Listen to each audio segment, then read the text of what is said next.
ময়লা কাপড় পরে আমাদের সাথে খেলতে আসতে তোমার লজ্জা করে না?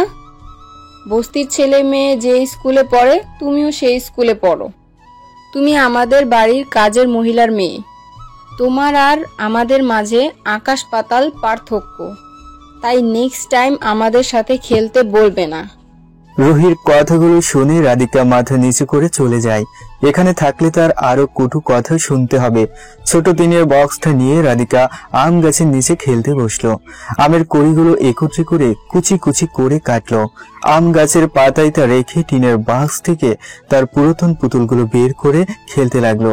এটাই তার প্রতিদিনের খেলা। বেলকনিতে দাঁড়িয়ে মাহিন রাধিকাকে একলা খেলতে দেখে বেশ অবাক হয়। সে রাধিকাকে দেখেনি আগে। তার মাথায় প্রশ্ন যাচ্ছে, কে এই কিশোরী? নিজের মনে প্রশ্ন করতে করতে রাধিকার কাছে আসে। নিজের সব কৌতূহল নিয়ে প্রশ্ন করলো, কে তুমি? আমাদের বাড়িতে কি করছো? রাধিকা তার পুতুল নিয়ে খেলতে ব্যস্ত ছিল। তার পিছন থেকে এমন প্রশ্ন আসায় সে ভয়ে আস্তে আস্তে পিছনে দৃষ্টি দেয়। মাহিনকে দেখে ভয়ে তার কাঁপুনি এসে যায়। এই বাড়িতে যখন সে এসেছিল তখন মাহিনের মা মাহিনকে দেখে বলেছিল তার ধারের কাছেও যেন না যায়। মাহিন রাধিকাকে চুপ থাকতে দেখে বিরক্ত ভ্রু কুঁচকে বলল, এই মেয়ে, কথা কানে যায় না? কখন থেকে বলছি কে তুমি? মাহিনের শেষের কথাটি ধমক মিশ্রিত ছিল। রাধিকা ভয়ে কেঁপে উঠল, মুখে জড়তা নিয়ে বলল, আমি রাধিকা। তা বুঝলাম, তাহলে তুমি এখানে করছো কি? রাধিকা ওর ওড়নার মাথা আঙ্গুলে পেছাতে পেছাতে বলল, আমার আম্মা আপনাদের বাড়িতে কাজ করে। মাহিন বিরক্তি রেশ কেটে বলল, তোমাকে আগে এখানে তো দেখিনি, তাহলে আজ এসছো কি কারণে? 5 দিন হয়েছে এসছি। আমি হয়তো লক্ষ্য করিনি। আর একা খেলছো কেন? রুহি, মিম, রোহানকে নিয়ে খেলো। এদেরকে আমি বলেছি খেলতে, কিন্তু তারা বলেছে আমার সাথে খেলবে না। রাধিকার কথাগুলো কান্না ভেজা কণ্ঠে বলল। মাহিন রাধিকার কান্না ভেজা কণ্ঠ শুনে তার খারাপ লাগতে লাগলো। মাহিন রাধিকার পাশে বসে বলল, কি খেলছো? পুতুল খেলছি। তোমার মতো মেয়েরা কি এখনো পুতুল খেলে? তোমার বয়সী রুহি সে কবে থেকে পুতুল খেলা ছেড়ে দিয়েছে? আমাদের বাড়িতে আমার বয়সী সবাই পুতুল খেলে। আর রিনা আপার বিয়ে হয়ে যাবার পরেও আমার সাথে খেলতে আসে পুতুল। তোমার বাড়ি কোথায়? দেখে তো গ্রামের মনে হচ্ছে। আড়ালিয়া, এটা এখান থেকে অনেক দূর। জানি আমি। মাহিন বসে বসে রাধিকার খেলা দেখতে লাগলো। রাধিকার মা রাধিকাকে নিয়ে গ্রাম থেকে শহরে এসেছে দুবেলা পেট ভরে খাওয়ার জন্য। রাধিকার বাবা 2 বছর আগে মারা গিয়েছে। তার মার পক্ষে সংসার চালানো কষ্টকর হয়ে দাঁড়ায়। তাই তিনি গ্রাম থেকে শহরে আসেন। রাধিকার বয়স 13। মাহিনদের বাড়িতে আসার পর মাহিনের মা তাকে 8ম শ্রেণীতে ভর্তি করান। মাহিনের বাবা গরিবদের প্রতি এত দয়া মায়া নেই। তিনি সর্বদা ব্যবসা নিয়েই থাকেন। মাহিন তার মা বাবার একমাত্র সন্তান। অনার্সে পড়াশোনা করে। রুহি, রোহান, মিম তার চাচাতো ভাই বোন। মাহিনের চাচারা তাদের সাথেই থাকেন। রাত 10টায় রাধিকা প্রচন্ড খিদা নিয়ে তার মার কাছে এসে বলল, আম্মা, খুব খিদা লাগছে। রাধিকার মা প্লেট মুছতে মুছতে বলল, তুই রুমে যা, আমি খাবার নিয়ে আসছি। রাধিকা তার মার কথায় রুমে চলে যায়। মাহিমের রুম থেকে চিৎকারের শব্দ শুনে সে কৌতূহল নিয়ে মাহিনের রুমের দিকে যেতে থাকে। রুমের কাছে এসে উকি দিয়ে দেখে মাহিম তার মার সাথে রাগারাগি করছে। রাধিকা মনে মনে বলে, জীবনে এত রাগী মানুষ দেখিনি। এই জন্যই হয়তো ওনার মা ওনার কাছে যেতে বারণ করেছে। আর আমি বিকেলে ওনার সাথে কত বকবক করেছি। আর কোনো দিন কথা বলবো না, এখান থেকে চলে যাই, তা না হলে আমাকে খুব বকা দেবে।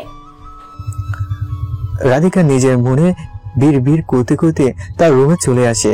রাধিকার মা সারা দিনের ক্লান্তিতে চৌকিতে গা এলিয়ে দিয়ে বলল, কোথায় গিয়েছিলি? আমি কখন থেকে ভাত নিয়ে বসে আছি। রাধিকা হাত ধুয়ে মুখে ভাত দিতে দিতে বলল, বাড়িতে আসার পর আন্টি আমাকে যে ছেলের কাছে যেতে বারণ করেছিল তার রুমে গিয়েছিলাম। রুমে গিয়েছিলি কেন? আপা জানতে পারলে জানিস কি হবে? রুমে যাইনি, ওরা চিৎকার শুনে রুমে ওকে দিয়ে দেখি উনি তার মার সাথে রাগারাগি করছেন।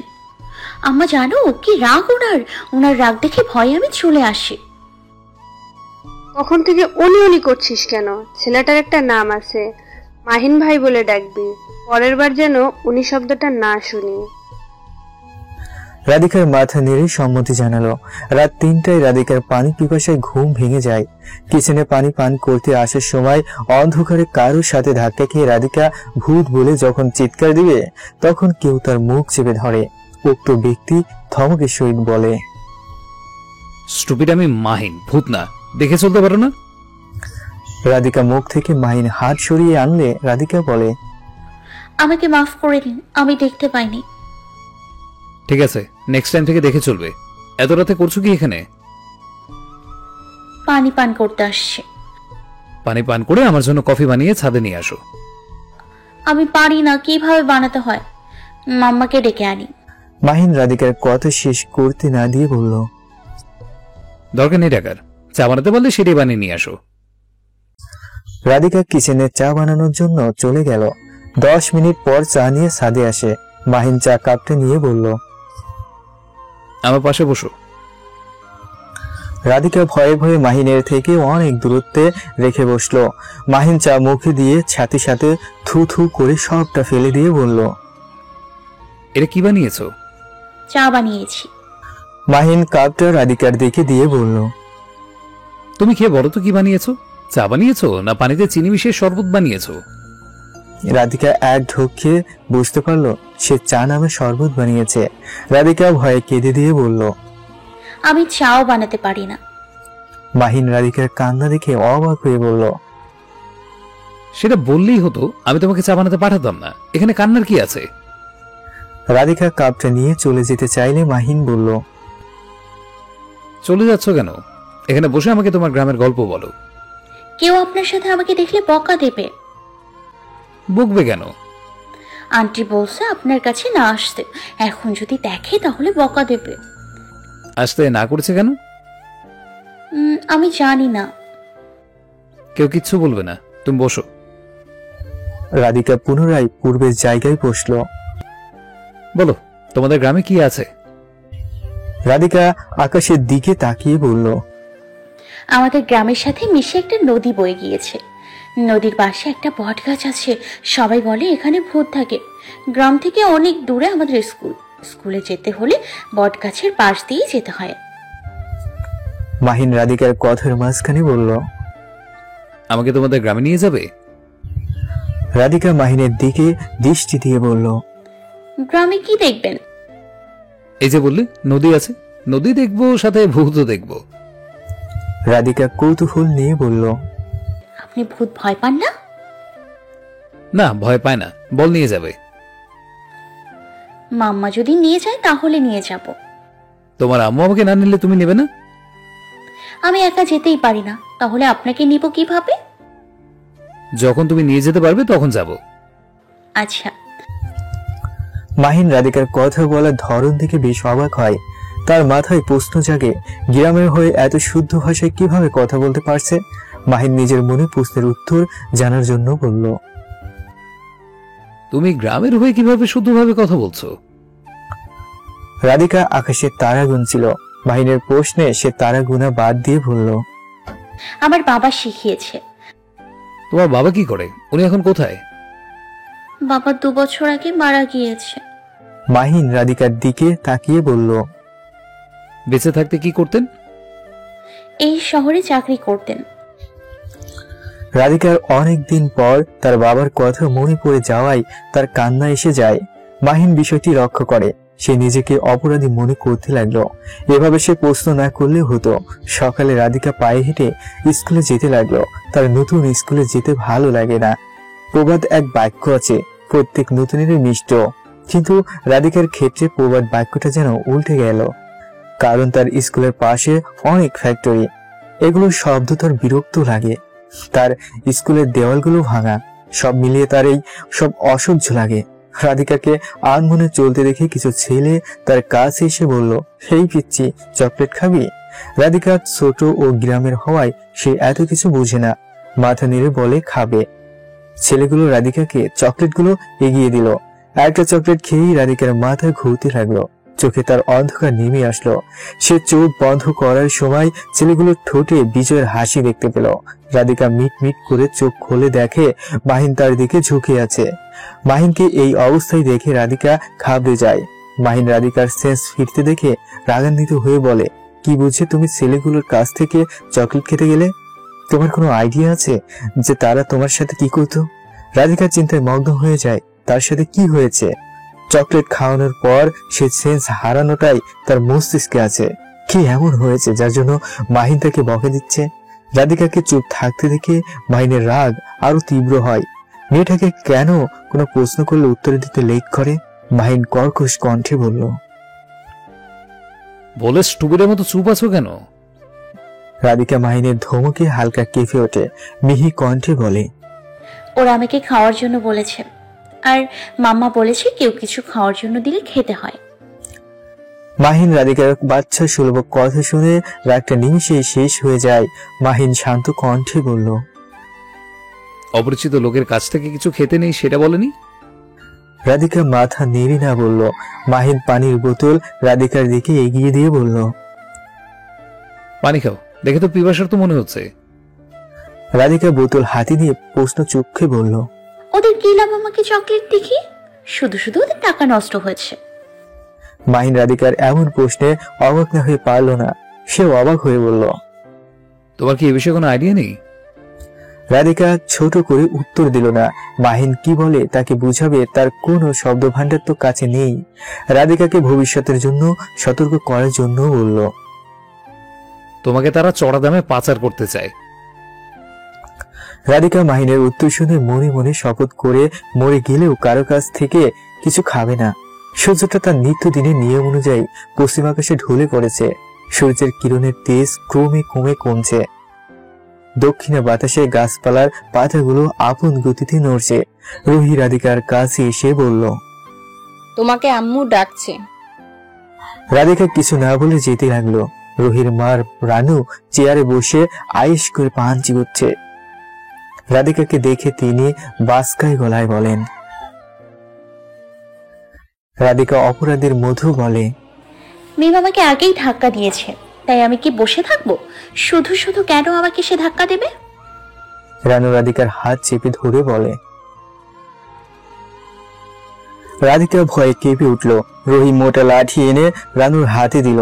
রানু রাধিকার চুলের মুঠি ধরে নিজের সর্বশক্তি দিয়ে মারতে লাগলো। রাধিকার 13 বছর জীবনে তাকে কেউ মারেনি। সুন্দর হওয়ায় সবাই তাকে আদর করত। গ্রামের লোকেরা তাকে রূপবতী বলেই ডাকত। রাধিকার নরম দেহ মার সহ্য করতে না পেরে মাটিতে লুটিয়ে পড়ল। কেউ রাধিকাকে এই পাষাণ মহিলা থেকে বাঁচাতে আসলো না। রাত 9টায় মাহিন বাড়িতে আসে। কিছু মহিলাকে ফিসফিস করতে দেখে তাদের দিকে প্রশ্ন ছুড়ে বলে, আপনারা কি বলছেন? বাড়িতে কি কিছু হয়েছে?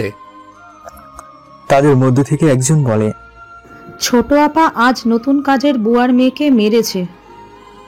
কেন? মহিলাটি কিছু গোপন করে বলল। আমরা কেউ কিছু জানি না। মাহিনও তাদের কোনো প্রশ্ন না করে রাধিকার রুমের দিকে যেতে লাগলো। মাহিন চলে যেতেই একজন মহিলা বলে উঠল, তুই কি পাগল হয়েছিস? আমরা ওদের বাড়িতে কাজ করি, তাই আমাদের উচিত সব বিষয়ে চুপ থাকা। আরেকজন তার কথায় তাল মিলিয়ে বলল, হ্যাঁ, তুই ঠিকই বলেছিস। ছোট আপা জানলে আমার চাকরিটা খাবে। মাহিন মলম নিয়ে রাধিকার পাশে বসে আছে। মেয়েটি মার খেয়ে শুকনো পাথর মতো চুপসে গেছে। মাহিন আলতো করে রাধিকার গালে মলম লাগাতেই রাধিকা ব্যথায় কুপিয়ে উঠেই মাহিনের হাত শক্ত করে ধরে ফেলে। মাহিন রাধিকার স্পর্শে শিহরিত হয়ে উঠল। তার নিজের কাছে বিষয়টা অদ্ভুত লাগছে। পড়াশোনা করা অবস্থায় সে অনেক মেয়ের সাথে ওঠা বসা করেছে, তাদের সাথে প্রয়োজনে হ্যান্ডশেকও করেছে, কিন্তু তার এমন অনুভূতি কখনো হয়নি। কেমন যেন সে ঘোরের মাঝে পড়ে যাচ্ছে। রাধিকার কাঁপা কাঁপা ঠোঁটটাকে আরো ঘোরের মাঝে ফেলেছে। মাহিনের পক্ষে রাধিকার পাশে থাকাটা কঠিন হয়ে যাচ্ছে। সে ভালোভাবে বুঝতে পারছে এই মুহূর্তে নিজেকে কন্ট্রোল করতে পারবে না, তাই বিলম্ব না করে নিজের হাতটা ছাড়িয়ে চলে আসে। মাহিন নিচে এসে দেখেন তার ছোট কাকি হাসতে হাসতে তার মায়ের সাথে কথা বলছে। মাহিন নিচে এসে দেখেন তার ছোট কাকি হাসতে হাসতে তার মায়ের সাথে কথা বলছে। দপ করে তার মাথায় রাগ উঠে যায়। নিজের রাগটা কিছুটা কন্ট্রোল করে বলে, কাকি আপনি রাধিকাকে মারলেন কেন? মাহিনের কথা রানুর কর্ণে প্রবেশ করতেই তিনি বলেন, আপনার দয়া বলতে কিছুই নেই, এইভাবে তোকে পাগল কেউ মারে না। রানু মুখ থেকে পিসকি ফেলে বলল, না কাকি, শেখাবো কেন? মার শেখায় সাইকোরা। কাকি আপনি সময় থাকতে ডাক্তারের কাছে যান, তা না হলে এই সাইকো প্রবলেমটা বাড়তে বাড়তে অকালে আপনার সন্তানরা প্রাণ হারাবে। রানু মাহিনের আম্মুর দিকে তাকিয়ে বলে। মাহিনের কাছে এই মহিলার ন্যাকামে জাস্ট অসহ্য লাগে, তাই সে স্বস্থান ত্যাগ করলো। রাধিকার মা কাজ শেষ করে মেয়েটার পাশে বসলো। রাধিকার মাথায় হাত বুলিয়ে বলল, আরে আমাকে মাফ করে দিস, আমার কিছুই করার নেই, দুনিয়াতে গরিবকে দেখার জন্য কেউ নেই। মাহিনের চোখে ঘুম নেই, সে বিছানার এপাশ ওপাশ করে বেলকনিতে দাঁড়ায়, আকাশের দিকে তাকিয়ে বলে, নিজে তো দিব্যি ঘুমাচ্ছ, আর এদিকে আমার ঘুম কেড়ে নিলে। পিচ্ছি হয়ে আমার মনে ভালোভাবে প্রেম নামক অনুভূতিটা ঢুকিয়ে দিলে। এর জন্য তোমাকে শাস্তি পেতেই হবে রাধিকা। মাহিনদের বাড়িতে আজ অনুষ্ঠান হওয়ায় প্রবেশদ্বারে ডেকোরেটর তৈরি মনাকর্ষক গেট স্থাপন করা হয়েছে। চারপাশ আলোক সজ্জায় সজ্জিত, বিভিন্ন স্থানে স্থানে ফুলের তোড়া দিয়ে সাজানো হয়েছে। পুষ্প অনুষ্ঠানের শোভা সুন্দর এবং দীপ্তি বাড়িয়ে দিয়েছে। ফুলের তোড়া যে স্থানে রাখা হয়েছে সে স্থান সৌন্দর্য ও মনোহারিতা প্রদান করছে। সন্ধ্যা থেকে অতিথিদের আনাগোনা শুরু হয়েছে। সব বাচ্চারা নতুন পোশাক পরে দৌড়াদৌড়ি শুরু করছে। রাধিকাও গোসল করে কালো ড্রেস পরিধান করলো। তার ছোট টিনের বক্স থেকে ফেরিওয়ালা থেকে কেনা সাজা জিনিস নিয়ে সাজতে লাগলো। ঠোঁটে হালকা লিপস্টিক, চোখে কাজল, কনে ড্রেসের সাথে মিলিয়ে কানের দুল পরলো। হাতে কালো রেশমি চুড়ি, ঘন কালো চুলগুলো আস্তে ক্লিপ দিয়ে আটকিয়ে রাখলো। সব মিলিয়ে তাকে ছোট পরীর মতো লাগছে। রাধিকা রুম থেকে বের হয়ে অতিথিদের জন্য রাখা চেয়ারে বসে। সে শুনেছে এখানে রাত 10টায় নাচ গান হবে। কিছু অতিথিরা রাধিকার দিকে ড্যাব ড্যাব করে তাকিয়ে আছে। একজন মহিলা রাধিকার মাথায় হাত বুলিয়ে বলল, তুমি কে? আরেক মহিলা বলে উঠল, দেখে তো বড় লোকের মনে হচ্ছে। এই মেয়ে, তোমার বাসা কোথায়? কেউ কেউ কানে কানে বলছে মেয়েটা দেখতে মাশাআল্লাহ অনেক সুন্দর। সবাই তার দিকে এমন ভাবে তাকিয়ে আছে যেন সে পুষ্পপুরী। রানুর কাছে রাধিকার এত প্রশংসা সহ্য হচ্ছে না। আখম্মাত রানু রাধিকার হাত ধরে টানতে টানতে বলল, রানুর কথাই এক মহিলা বলল। রানু মৃদু হেসে বলল। মহিলারা রাধিকার এতটুকু পরিচয় অবাক হলেও পরক্ষণে তারা আর কিছু বলেনি। তাদের মতেও গরিবের এখানে বসার যোগ্যতা নেই। রাধিকা সেখান থেকে চলে এসে দূরে গাছে হেলান দিয়ে দাঁড়িয়ে রইল। সবার আগে গিয়েছিল সবার সামনে চেয়ারে বসে নাচ দেখবে বলে, কিন্তু তার হলো না। রাধিকার এই মুহূর্তে তার মায়ের কোলে মাথা রেখে দুঃখ দূর করতে ইচ্ছে করছে, কিন্তু তা সম্ভব না। তার মা এই বাড়িতে আসার পর থেকে তাকে একবারও সময় দেয়নি। সর্বদাই কিচেনে রান্না নিয়ে ব্যস্ত থাকে। রাধিকার ইচ্ছে হয় আড়ালিয়া গ্রামের নদীতে সাঁতরাতে, তার বান্ধবীদের সাথে কানামাছি লুকোচুরি খেলতে, কিন্তু এটা কখনো সম্ভব না। মাঝে মাঝে তার ইচ্ছে হয় তার মাকে ছেড়ে তার গ্রামে চলে যেতে। তার ভাবনার মাঝে মাহিন এসে বলল, এখানে কি করছো? অনুষ্ঠান দেখবে না? মাহিন যেন কাটা গায়ে নুনের ছিটা দিল। রাধিকার কষ্টটা আরো তীব্র হয়ে ওঠে। তার চোখ দেখে মনে হচ্ছে এখনই ভারী বর্ষণ হবে। মাহিন বিষয়টা খেয়াল করে বলল, কি হয়েছে? এভাবে কালো মেঘের মতো মুখ করলে কেন? রাধিকা নিজেকে শক্ত করে বলল, কিছু হয়নি। তাহলে এখানে চুপটি মেরে দাঁড়িয়ে আছো কেন? কি করব তাহলে? আমার জন্য সেখানে কোনো জায়গা নেই। মাহিন রাধিকার মন খারাপের বিষয়টা আজ করতে পেরে বলল। এই জন্য কি মুডটা অফ? রাধিকা কোনো উত্তর না দিয়ে মাথা নিচু করে দাঁড়িয়ে থাকে। মাহিন পলকহীন ভাবে অভিমানী মেয়েটার দিকে দৃষ্টি দেয়। চারপাশের পুষ্পের মাঝে রাধিকাকে তার কাছে নিতান্তই পুষ্পপরী লাগছে। ভোরে শিশির বিন্দুর ন্যায় যেন তার সৌন্দর্য ঝকঝক করছে। মাহিন ভাবনা জগৎ থেকে দুই পা রাধিকার দিকে বাড়ালো। এমনি তার পা কাদায় পড়ে একাকার হয়ে গেছে। কাদা পানির কিছু ছিটা মাহিনের মুখে এসে পড়ে। রাধিকা এই অবস্থায় দেখে খিলখিল করে হেসে উঠল। মাহিন বিরক্ত হয়ে রাধিকার দিকে তাকায়। রাধিকার খিলখিল হাসি দেখে তার বিরক্ত ভাবে নিমেষে হাওয়া বয়ে যায়। রাধিকার হাস্যোজ্জ্বল দাঁতগুলো তার কাছে শিলাদানা বিন্যাস্ত মুক্তমালা বাবুনা পুষ্পের ন্যায় মনে হচ্ছে। তার হাসিতে যেন জাদু আছে। মাহিনকে রাধিকার হাসি যেন চৌম্বকের ন্যায় টানছে। রাধিকার মায়াবী হাসি দেখে মাহিনের মাথা দুষ্ট বুদ্ধি আসে। ঠোঁটের কোণে দুষ্ট হাসি দিয়ে বলল, আমার এই অবস্থা দেখে খুব হাসি পাচ্ছে, তাই না? তোমাকে এর জন্য শাস্তি পেতেই হবে। রাধিকা মাহিনের মুখে শাস্তি শুনে তার হাসি চেপে শুকনো ঢোক গিলে বলল, আমার ভুল হয়েছে, আর হাসবো না, দয়া করে মাফ করে দিন। তা বললে হবে না, তুমি তোমার ওড়না দাও। রাধিকা লজ্জায় মাথা নত করে বলে, ওড়না দিয়ে কি করবেন? আবার মুখ মুছবো, না দিলে তোমাকে এই কাদায় ফেলে দেব। রাধিকা ভয়ে লজ্জায় উল্টো দিকে ফিরে মাহিনকে ওড়নাটা এগিয়ে দেয়। মাহিনের কাছে রাধিকার লজ্জা মাখা মুখটা দারুণ লাগছে। কিভাবে বড়দের মতো লজ্জা পেয়েছে। মাহিন ওড়না নিয়ে তার মুখশ্রী মুছতে লাগলো। রাধিকার ওড়না থেকে মনোমুগ্ধকর ঘ্রাণ তাকে উন্মাদ প্রেমিকের মতো বানিয়ে দিচ্ছে। তার কথাই তার মাথায় প্রশ্ন যাচ্ছে, এটা কি রাধিকার গায়ের ঘ্রাণ না কোনো পারফিউমের? পারফিউম সে কোথায় পাবে? হয়তো এটাই তার গায়ের ঘ্রাণ। মাহিন তার কার্য শেষ করে ওড়নাটা রাধিকার হাতে দিয়ে দেয়। চলো তোমাকে অনুষ্ঠানে নিয়ে যাই। রাধিকা মাহিনের এমন কথাই প্রত্যুত্তরে বলল, আমার জন্য কোনো জায়গা নেই। আমার সাথে চলো, আমি জায়গা দিচ্ছি। মাহিন রাধিকাকে সামনে চেয়ারে তার মায়ের সাথে বসিয়ে দেয়। অনুষ্ঠান শুরু হয়ে যাওয়ায় কেউ রাধিকার দিকে খেয়াল করেনি। মাহিন সেখান থেকে চলে আসার সময় তার ফ্রেন্ড নাজমুল বলল, কি দোস্ত, দেখে মনে হচ্ছে ডাল মে কুছ কালা হ্যায়। মাহিন মৃদু হেসে বলল, কালা নেই, বলো প্যার হ্যায়। তো দোস্ত, কতদিন হলো এই পিচ্চির সাথে প্রেম করছিস? প্রেম করবো কেন? আমি তাকে প্রেম শেখাবো আর সে অন্যকে ভালোবাসবে, তা হতে দেব না। অন্যকে ভালোবাসবে কেন? তুই শিখাবি তাকেই ভালোবাসবো।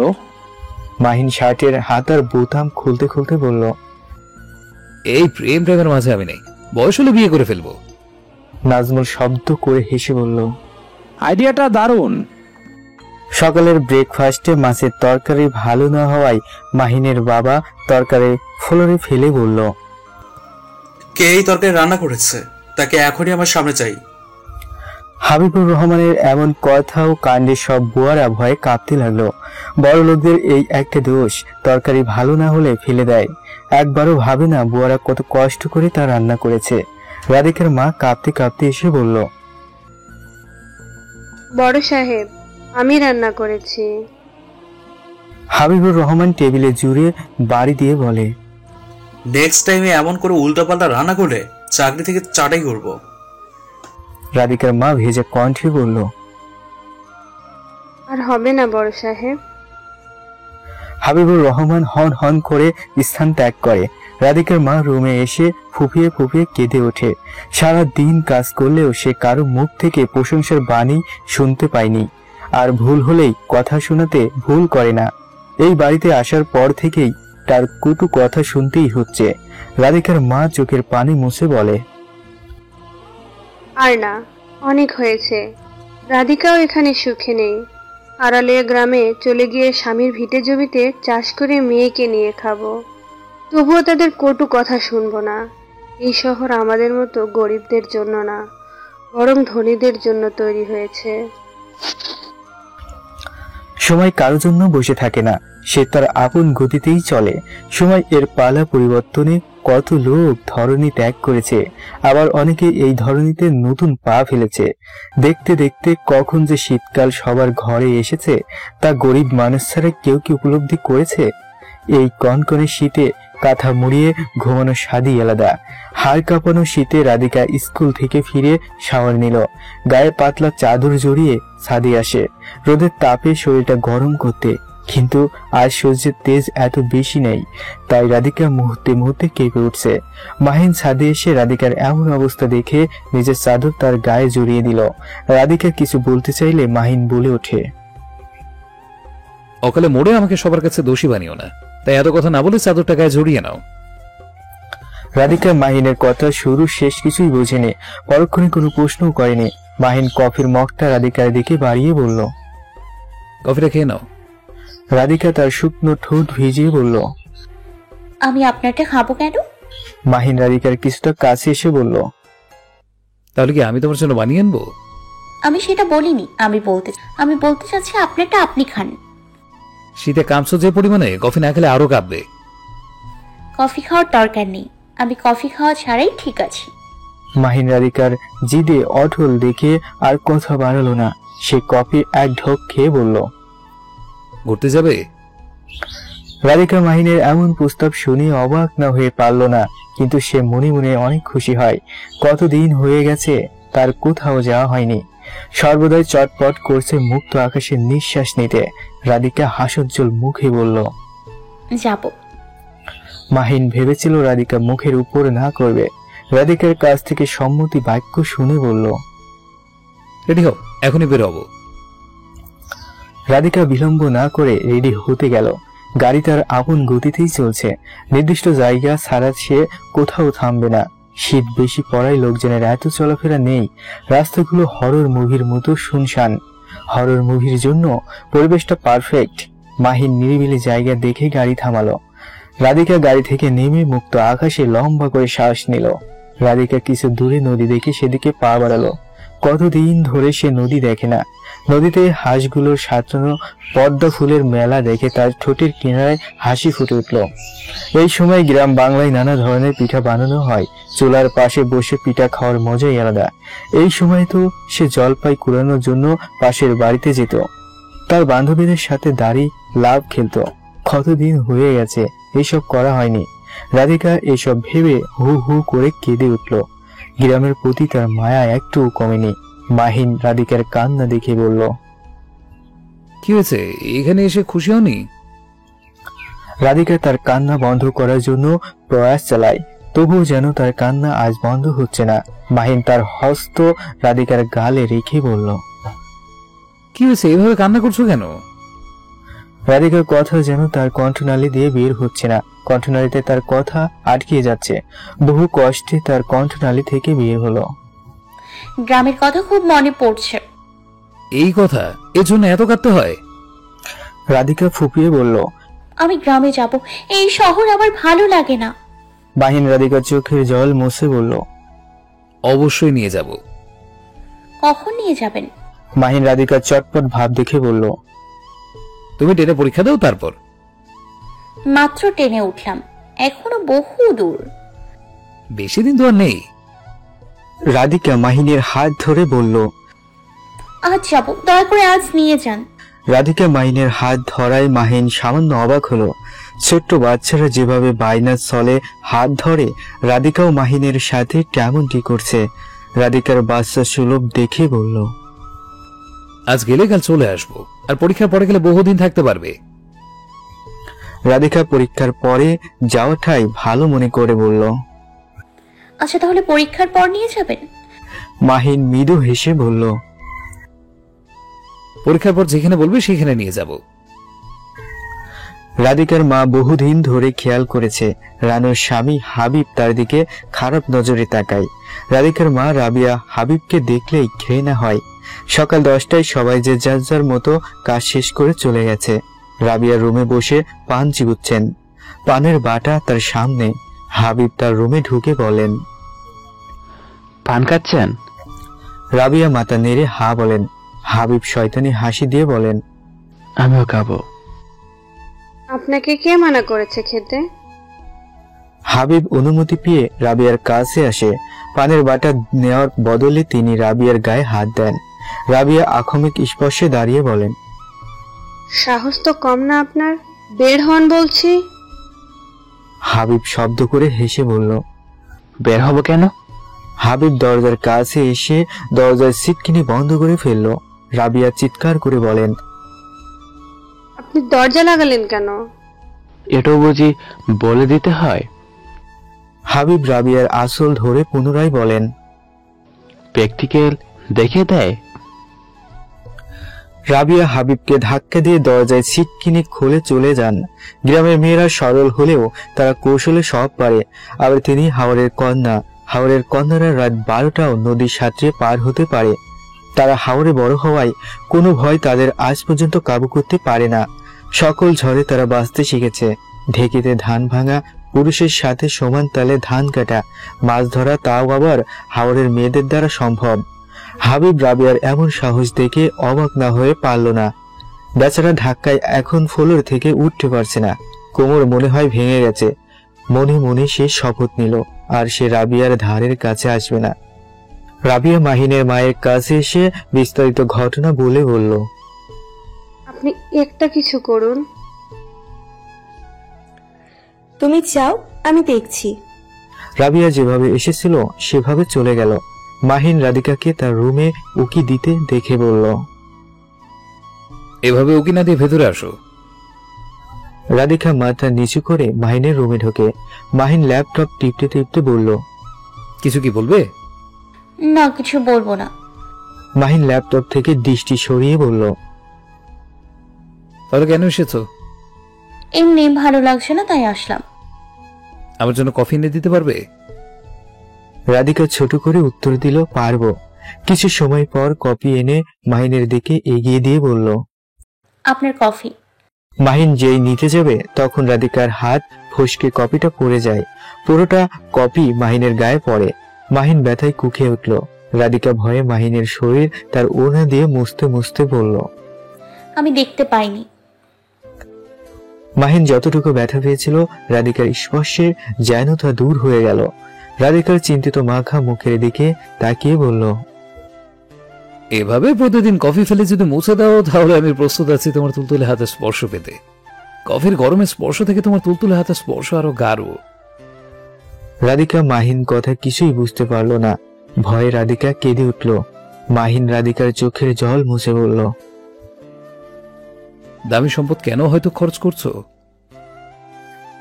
বিষণ্ণ মন নিয়ে কমলিকে বাসুর ঘরে বসে আছে।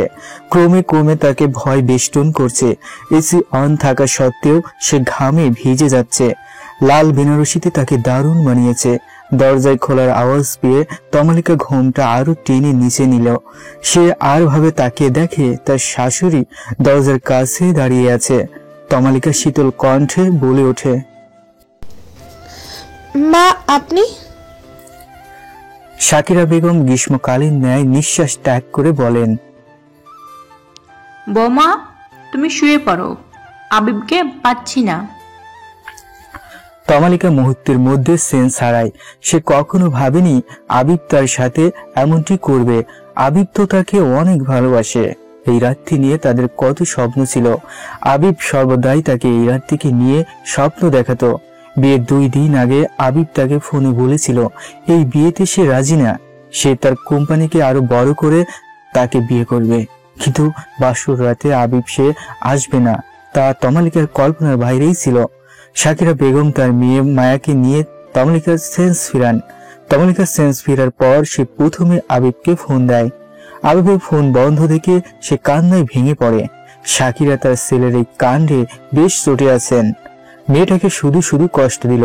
তার ছেলের পছন্দ বলেই তো তিনি বিয়েটা করিয়েছেন। তিনি তমালিকাকে কিছু বুঝিয়ে ঘুমাতে চলে যান, কিন্তু ঘুম কি তার আসবে? তার ছেলের এই কাণ্ডে আজ সবার সামনে ছোট হতে হলো। আচ্ছা রাধিকা, তোমাকে কি শাস্তি দেওয়া যায় বলো? রাধিকা মলিন মুখ নিয়ে মাহিমের মুখশ্রীতে দৃষ্টি দেয়। নিজের এই কাণ্ডে রাধিকা খুবই লজ্জিত। ভেবেছিল মাহিম ধমকা ধমকি ছাড়া কিছু বলবে না। শাস্তির কথা শুনে সে শুকনো ঢোক গিলে বলল, মাফ করে দিন। তা বললে হবে না, তুমি আমাকে অনেক কষ্ট দিয়েছো, তার জন্য আমি তোমাকে শাস্তি দিতে চাই। মাহিন রাধিকার শুকনো মুখ দেখে বলল, তুমি সারা রাত আমার মাথা টিপে দেবে। রাধিকা কিছু বলতে যেয়েও বলতে পারল না। তার কণ্ঠনালী দিয়ে কিছু বের হচ্ছে না। মুখ যেন জড়তা পড়েছে। সংকীর্ণ হয়ে বলল, কি বলছেন এগুলো? এটা না পারলে আমার বুকে মাথা রাখো, দুটো থেকে যে কোনো একটা করতে হবে। আচ্ছা, তাহলে আমি আপনার বুকে মাথা রাখতে প্রস্তুত। কথাটা বলে রাধিকা তার মুখ চেপে ধরল। সে এটা বলতে চায়নি। রাধিকা বাকরোধজনিত অক্ষমতার কারণে এমনটা বলে ফেলেছে। মাহিন সেটা বুঝতে পেরেও মুস্কি হেসে বলল, ওকে, তাহলে রাখো। রাধিকাকে লজ্জা ধীরে ধীরে বেষ্টন করতে লাগলো। নিজের হস্ত নাড়িয়ে বলল, আমি সেটা বলতে চাইনি, আমি বলতে চাচ্ছি আমি আপনার মাথা টিপে দিতে প্রস্তুত। মাহিন রাধিকাকে তার অনিচ্ছাকৃত ভুল কথা পেশ করার জন্য লজ্জা না দিয়ে শুয়ে পড়ল। মাথা টেপা শুরু করো। রাধিকা তার কাঁপা কাঁপা হস্ত সম্প্রসারিত করে মাহিনের কপাল টিপা শুরু করলো। মাহিন প্রফুল্ল হয়ে বলল, তোমার তুলতুলে হস্তের স্পর্শে আমার চোখে ঘুম নেমে আসলো। হে রজনী, তুমি লম্বা হও। প্রভাত, তুমি ফিরে এসো না। তোমার আগমনে আমার পুষ্প পরিতার হস্ত নামিয়ে নেবে। হে নিদ্রা, তুমি আমার থেকে দূরে সরে যাও, যাতে তার স্পর্শ আমি অনুভব করতে পারি। রাধিকা কিছুই বুঝতে না পেরে বলল, কি বলছেন এগুলো? এগুলো কবিতা লাইন। আরেকটা বলি? জি বলেন। যখন সে তার কালো নেকাব খুলে আমার সামনে এলো, তখন যেন তার সৌন্দর্য পূর্ণিমার চাঁদকে ঢেকে রেখেছিল। সে আতর মাখা আঙুরে মুখ থেকে মুক্তমালা ছড়ালো। রাধিকা তার প্রতুমন্য মতিত্বের কারণে হতভম্ব হয়ে বলল, এটা কি আপনি নিজে বানিয়ে বলছেন না নকল করে? আমি নিজে বানিয়েছি। কেমন লাগলো? অনেক ভালো লাগছে, কিন্তু কবিতাগুলো কেমন যেন। আরবদের নিয়মে কবিতা বলেছি তো, তাই এমন লাগছে। রাধিকা ছোট করে বলল। তমলিকা পুনরায় আবিবকে ফোন দেয়। ফোনটা তখন সে অন পায়। 2 মিনিট পর আবিব ফোন রিসিভ করে বলল, এত ফোন দিচ্ছ কেন? তমলিকা শব্দ করে কেঁদে বলল, আমি কি অন্যায় করেছি যার জন্য এমন শাস্তি দিলে? আবিব কর্কশ কণ্ঠে বলল, দেখো তোমা, আমার আর তোমাকে ভালো লাগে না। এটা আমি বিয়ের আগেই বলতে চাচ্ছিলাম, কিন্তু ব্যস্ততার সময় পাইনি। তুমি আমার জন্য অপেক্ষা করো না। তুমি এসব কি বলছো? তুমি তো আমাকে অনেক ভালোবাসো। কিন্তু এখন ভালোবাসি না। আমি তোমাকে কিছু দিনের মধ্যেই ডিভোর্স দিতে চাই। আবির প্লিজ বলো, কি করেছি আমি? 2 বছরের রিলেশন এভাবে শেষ করে দেবে? তোমা, সত্যি করে একটা কথা বলি। বলো, তবু ডিভোর্সের কথা বলো না। আমি একটা মেয়ের প্রেমে পড়েছি। তমলিকা আবিবের কথা শুনে চিৎকার করে কেঁদে বলল, কি বলছো সব? তুমি আমাকে ভালোবাসো আর আমি তোমাকে, এর মাঝে অন্য কাউকে এনো না। তোমা, তোমাকে আমার ভালো লাগে না। আমি ওই মেয়েটাকে বিয়ে করতে চাই। তমলিকা চিৎকার করে কেঁদেই যাচ্ছে। তার দম যেন বন্ধ হয়ে আসছে। পৃথিবীটা তার কাছে যেন সংকীর্ণ মনে হতে লাগলো। যে তাকে এত ভালোবাসে সে আজ অন্য কারো। আবিব ধমক দিয়ে বলল, তোমার ন্যাকা কান্না বন্ধ করো, শুধু তো ন্যাকামি করতে জানো। তমলিকা কান্না চেপে বলল, আমার কান্না তোমার কাছে এখন ন্যাকামি লাগে? লাগে। তোমাকে দেখলে আমার অসহ্য লাগে। তাই যতদিন তুমি আমার বাসায় থাকো ততদিন আমি আসবো না, আর আমি খুব জলদি তোমাকে ডিভোর্স দেব।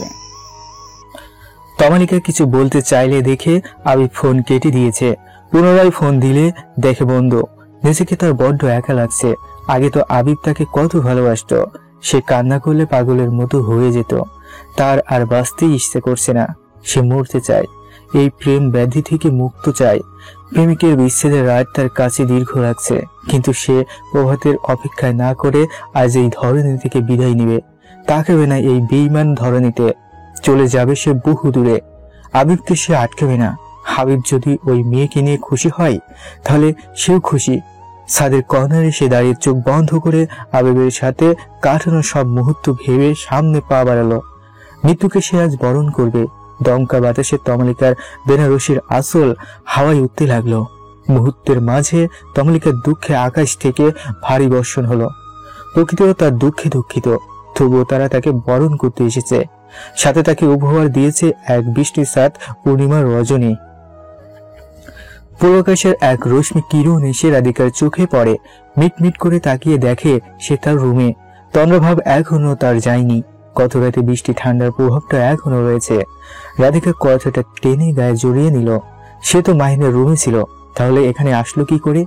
ঘড়ি দিকে তাকিয়ে দেখে 8টাই বাজে। শুয়ে না থেকে ফ্রেশ হতে চলে যায়। হালকা নাস্তা করে সে স্কুলের দিকে পা বাড়ায়। গেটের কাছে আসতেই মাহিনের মুখোমুখি হতে হয়। মাহিন প্যান্টে হাত গুজে বলল, কাল তোমার কথা ছিল সারা রাত মাথা টিপে দেবে, তা না করে আমার মাথার উপরে ঘুমিয়ে পড়েছ। মাহিনের কথা কর্ণ গোচর হতেই রাধিকা বলল, চোখ আমি ইচ্ছে করে ঘুমিয়েছি, আপনি চোখ লেগে যায়, তখন আমাকে জাগালেন না কেন? তোমার মিষ্টি ঘুমন্ত মুখ থেকে জাগাতে ইচ্ছা হয়নি, তাই মাঝরাতে তোমাকে রুমে দিয়ে আসি। তোমার এই ন্যাকামির জন্য সকাল সকাল বাসায় আসতে হলো। ভেবেছিলাম কখনো বাসায় আসবো না, কিন্তু তা তোমার ড্রামার জন্য আসতে হলো। আবিবের কথাই তমালিকার চোখ থেকে কয় ফোঁটা জল গড়িয়ে পড়ে। শাকিরা বেগম আবিবকে ধমক দিয়ে বলল, তোর কাছে ড্রামা লাগছে? মায়া ঠিক সময় উপস্থিত না হলে মেয়েটা আজ সবার মাঝে থাকতো না। তুই তো তাকে পছন্দ করিস, হঠাৎ কি হলো যার জন্য এমন করছিস? আবিব তার মায়ের কথার উত্তর না দিয়ে রুমে চলে যায়। এতে শাকিরা আরো চটে যান। তার কাছে আবিবের এসব ভালো লাগছে না। তমালিকা কিছুক্ষণ পরে রুমে এসে দেখে আবিব চোখ বন্ধ করে শুয়ে আছে। তার কত ইচ্ছা ছিল আবিবকে নিয়ে আবিবের বুকে মাথা রাখবে, তার হাতে খাবে, ঘুরতে যাবে, কিছু বায়না ধরলে এনে দিবে। কিন্তু হঠাৎ তা এলোমেলো হয়ে গেল। তার স্বপ্নগুলো সব ভেঙে গেল। আবিব রুমে কারো উপস্থিত টের পেয়ে চোখ খোলে। তমালিকাকে দেখে শোয়া থেকে উঠে বলল, মরতে গিয়েছিলে যখন, তখন আবার ঢোল বাজনা না বাজিয়ে যেতে। তুমি মারা গেলে সবচেয়ে খুশি হতাম আমি। আবিবের কথাগুলো তমালিকার বুকে কাছে তীরের ন্যায় আঘাত হানল। নিজের বিরুদ্ধে তার চোখ থেকে জল গড়িয়ে পড়ে। কান্না ভেজা কণ্ঠে বলে, আমি মারা গেলে সত্যিই তুমি খুশি হবে? অনেক খুশি হব। তোমাকে দেখলে জাস্ট আমার অসহ্য লাগে। গতকাল তুমি মারা যাওয়ার অভিনয়টা দারুণ করেছো। বাংলাদেশ ইন্ডিয়ান নায়ক নায়িকাদের তুমি হারিয়ে দিলে। আচ্ছা তুমি সিনেমা করো, ভালো জনপ্রিয়তা পাবে। বাংলাদেশে এমন নায়িকার খুব অভাব। তোমাকে পেয়ে পরিচালকরা খুব খুশি হবে। তমালিকা রাগান্বিত হয়ে বলে, তোমাকে ভালোবাসি বলে এই না যে আমি সব সহ্য করব। আজ আমাকে এত কথা বলছো যে মেয়ের জন্য, একদিন বুঝবে যেদিন তোমাকে ও সেই মেয়েটা ইগনোর করবে। একদিন তুমি তোমার ভুলগুলো বুঝবে। দোয়া করি মেয়েটাকে তুমি পাও। না, আমি তোমাকে কখনো অভিশাপ দিইনি আর দেবও না, কিন্তু একটা কথা ভালোভাবে শুনে রাখো, আমার সাথে এই অন্যায়ের শাস্তি তুমি একদিন পাবেই। তোমার ডায়লগটা অনেক সুন্দর হয়েছে। ডায়লগে তুমি এবি পোস্ট করলে অনেক লাইকও পাবে। অনেক হয়েছে, আমিও তোমার সাথে থাকতে চাই না। কে বলছে থাকতে? এখনো বের হচ্ছে না কেন? তখনই আবিবের ফোনটা বেজে ওঠে। রিসিভ করে রুম থেকে চলে যায়। তমালিকা তার চলে যাওয়ার পর কান্নায় ভেঙে পড়ে। তার প্রতিটি কথা আজ আবিবের কাছে অসহ্য লাগে। তাহলে এতদিনকে আবিবের ভালোবাসা আবেগ ছিল? সত্যি যদি সে ভালোবাসতো তাহলে অন্য মেয়ের প্রতি মুগ্ধ হতো না। কিন্তু তার বিশ্বাস আছে একদিন আবিব তার ভুল বুঝবে, তার জন্য চোখের জল ফেলবে, কিন্তু সেদিন হয়তো তাকে পাবে না। তমালিকার চোখের জল মুছে ব্যাগ গুছাতে চলে যায়। সে তাকাবে না এখানে, বহু দূরে চলে যাবে। সন্ধ্যা গড়িয়ে রাত এলো। সবাই যার যার ব্যস্ততা শেষ করে নিজ গৃহে ফেরে। আবির বাসায় এসে দেখে সবাই চুপচাপ, তার সাথে কেউ কথা বলছে না। সেও সেদিকে খেয়াল না করে রুমে চলে যায়। রুমে এসে তমালিকাকে না পেয়ে শান্তির নিঃশ্বাস ফেলে। দেখতে দেখতে রাত 11টা বাজে। কেউ তাকে খেতে ডাকেনি। নিচে এসে দেখে সব লাইট অফ, তার মানে সবাই ঘুমিয়ে পড়েছে। আর আসার পর থেকে তমালিকাকে দেখতে না পেয়েও অবাক হয়। ধীরে ধীরে সে মায়ের রুমের দিকে পা বাড়ায়। দরজাটা খোলা দেখে ভিতরে ঢুকে বলে, আসার পর থেকে আমার সাথে কথা বললি না কেন? মায়া আবেগের কণ্ঠ কর্ণগোচর হতেই শোয়া থেকে উঠে বলল, আমি বল, কি হয়েছে? এই জন্য বুঝি কথা বলবি না? তোমা কই?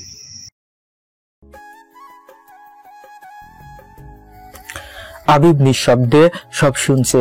তার কোনো অনুভূতি তমালিকার প্রতি নেই, তাই একটু খারাপ লাগেনি, বরং অনেক খুশি হয়েছে।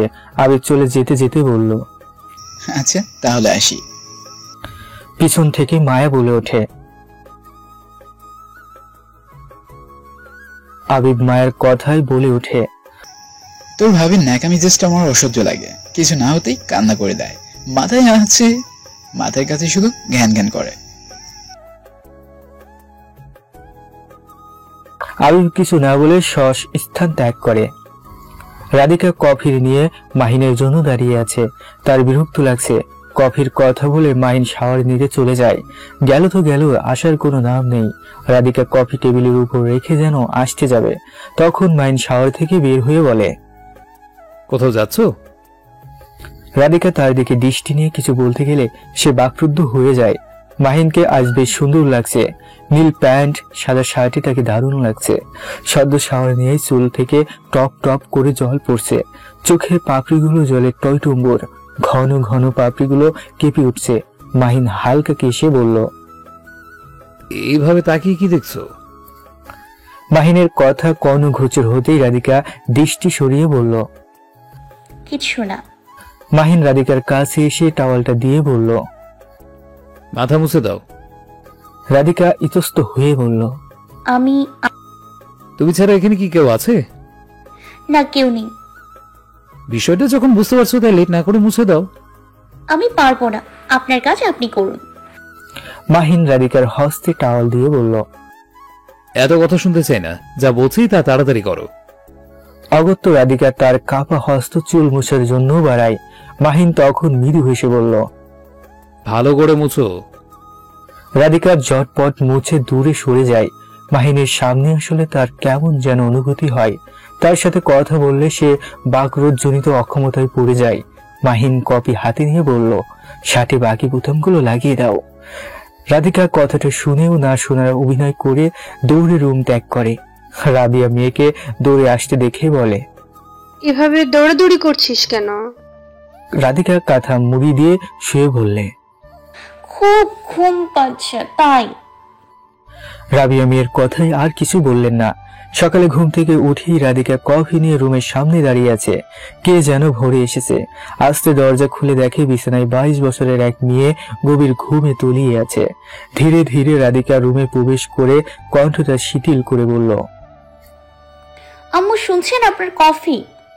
কিছুক্ষণ ডাকার পর মেয়েটি ভ্রু কুঁচকে সরু চোখে তাকিয়ে বলল, ডাকছো কেন? রাধিকা মেয়েটির বিরক্তি মাখা মুখ দেখে মাথা নিচু করে বলল, আপনার কফি আম্মু। মেয়েটি মাথাটা বালিশে গুজিয়ে তন্দ্র ভাব দিয়ে বলল, রেখে যাও, নেক্সট টাইমে আমাকে ঘুমোতে দেখে ডেকো না, ওকে? রাধিকা মাথাটা নেড়ে বলল, আচ্ছা।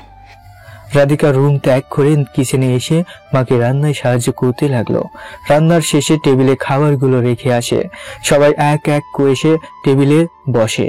রাধিকা সিঁড়ির দিকে তাকিয়ে দেখে মেয়েটি আসছে। পরনে কালো স্কার্ট ও শার্ট। মেয়েটার সৌন্দর্য যেন কালো কাপড় বেদ করে বেরিয়ে আসছে। হাবিবুর রহমান তাকে দেখে বলল, আরে তমা, তুমি বসো, তোমার জন্য অপেক্ষা করেছিলাম। রাধিকা তার মায়ের কাছে এসে বলল, মেয়েটা কে? রাবিয়া বেগম প্লেট মুছে রাধিকার হাতে দিয়ে বলল, বড় সাহেবের ছোট বোনের মেয়ে। মেয়েটা এখন এখানেই থাকবে। রাধিকা এতক্ষণে বুঝলো এই মেয়েটার জন্য এত আপ্যায়ন। মাহিম মুখে হালকা খাবার দিয়ে বলল, তুই এখন কি করবি ভেবেছিস? তমা মাহিমের দিকে দৃষ্টি দিয়ে বলে, এখন কিছু ভাবিনি। হাবিবুর রহমান বলে ওঠেন, তুমি যতদিন মন চায় থাকবে। তমা হালকা হেসে সম্মতির মাথা নাড়ালো।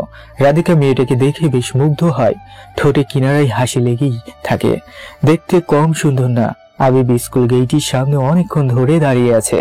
এখানে 5 দিন আগে মেয়েটি তার কাছে হেল্প চেয়েছিল। স্কুল ড্রেসে মেয়েটিকে দারুণ লাগছিল। স্নিগ্ধ চাহনি, মনোমুগ্ধকর হাসি তাকে কাবু করেছে। রোদ আজ প্রখর ভাবে ওঠায় তার পক্ষে দাঁড়ানো অসম্ভব হয়ে যাচ্ছে। তবুও সে আজ মেয়েটির সাথে দেখা করে যাবে। এই কয়দিনে সে মেয়েটির চিন্তায় ঘুমোতে পারেনি। স্বপ্নে মেয়েটি তাকে হাত ছেনে দিয়ে যেন রাখে। তমালিকার প্রতি এমন অনুভূতি কখনো হয়নি।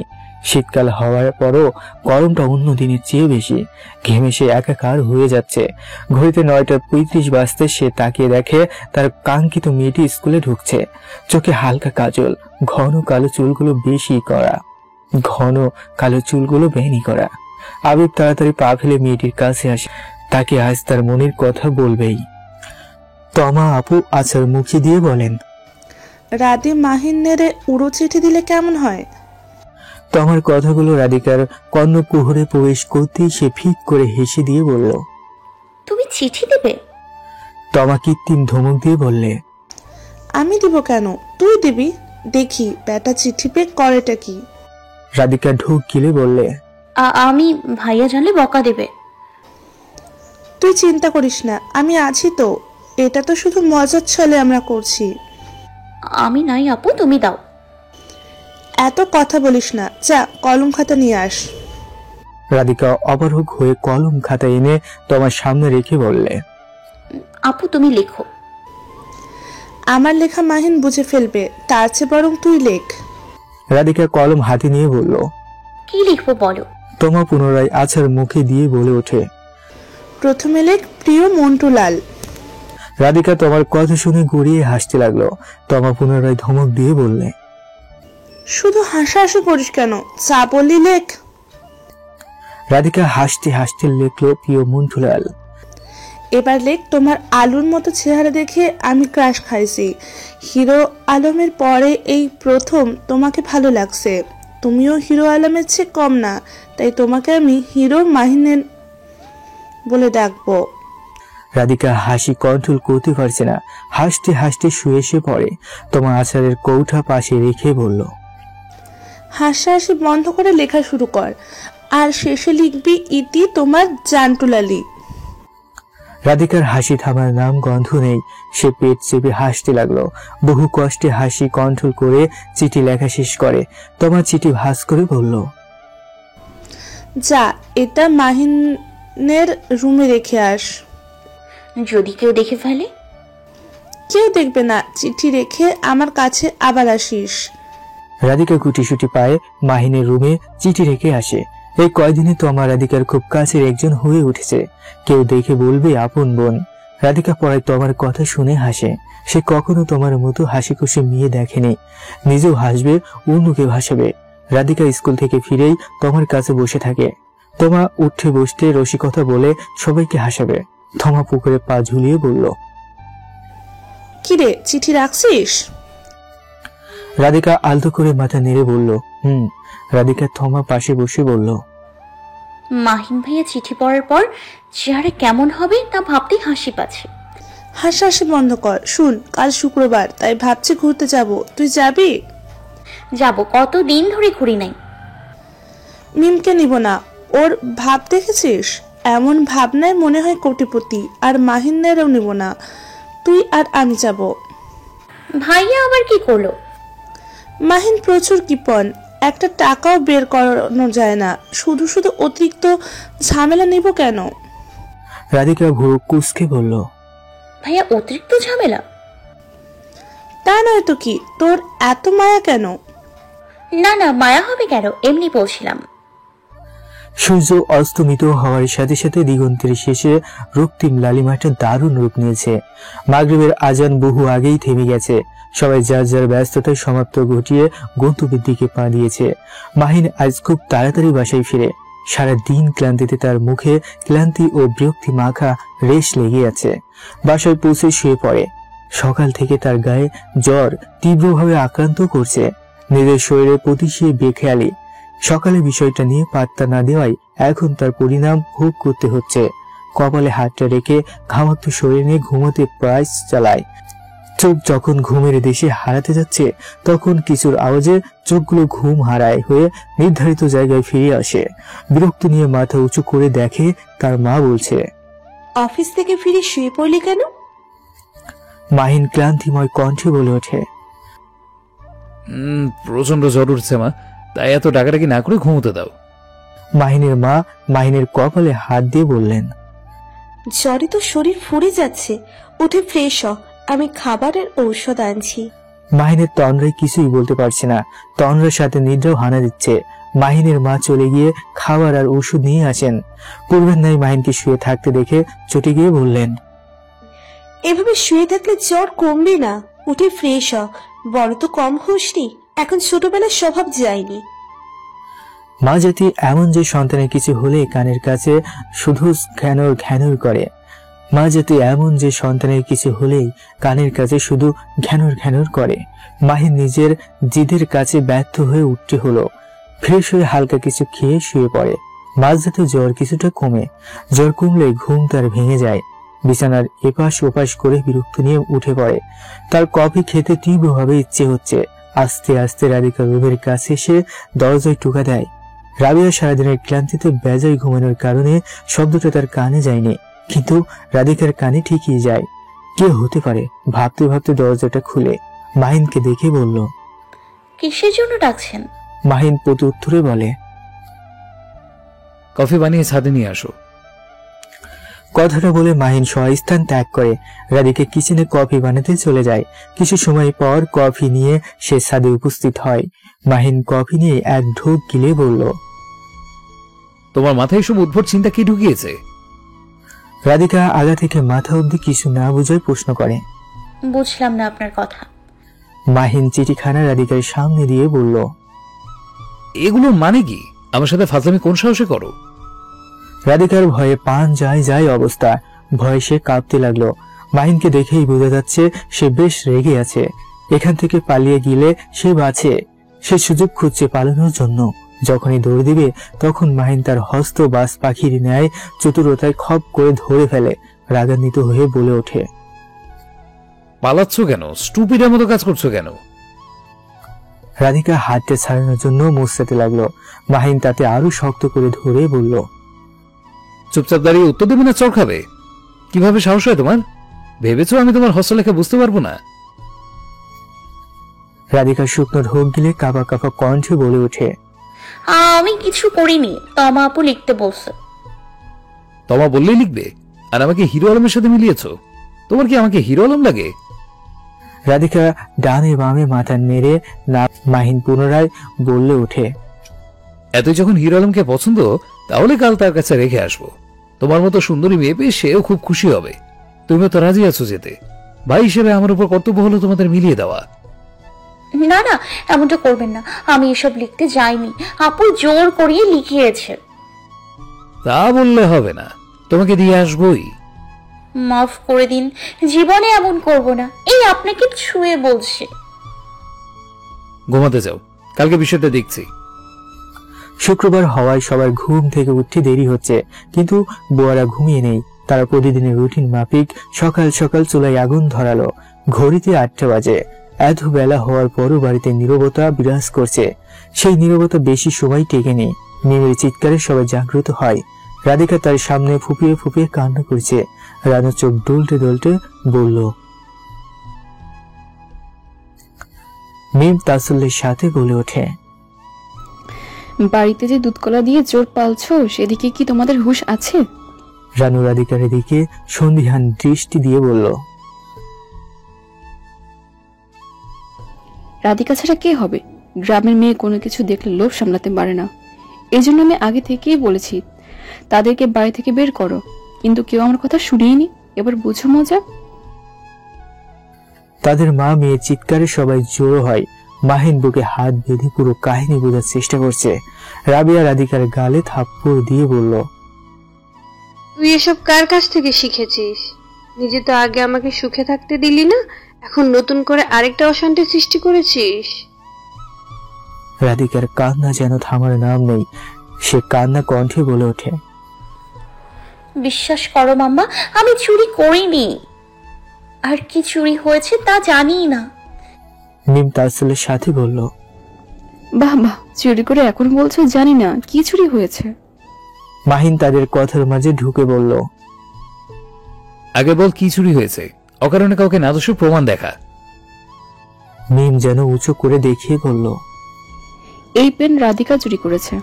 আমি বহু খুঁজে যখন পাচ্ছি না তখন রাধিকার রুমে এসে পাই। আমার সাথে রোহানও ছিল।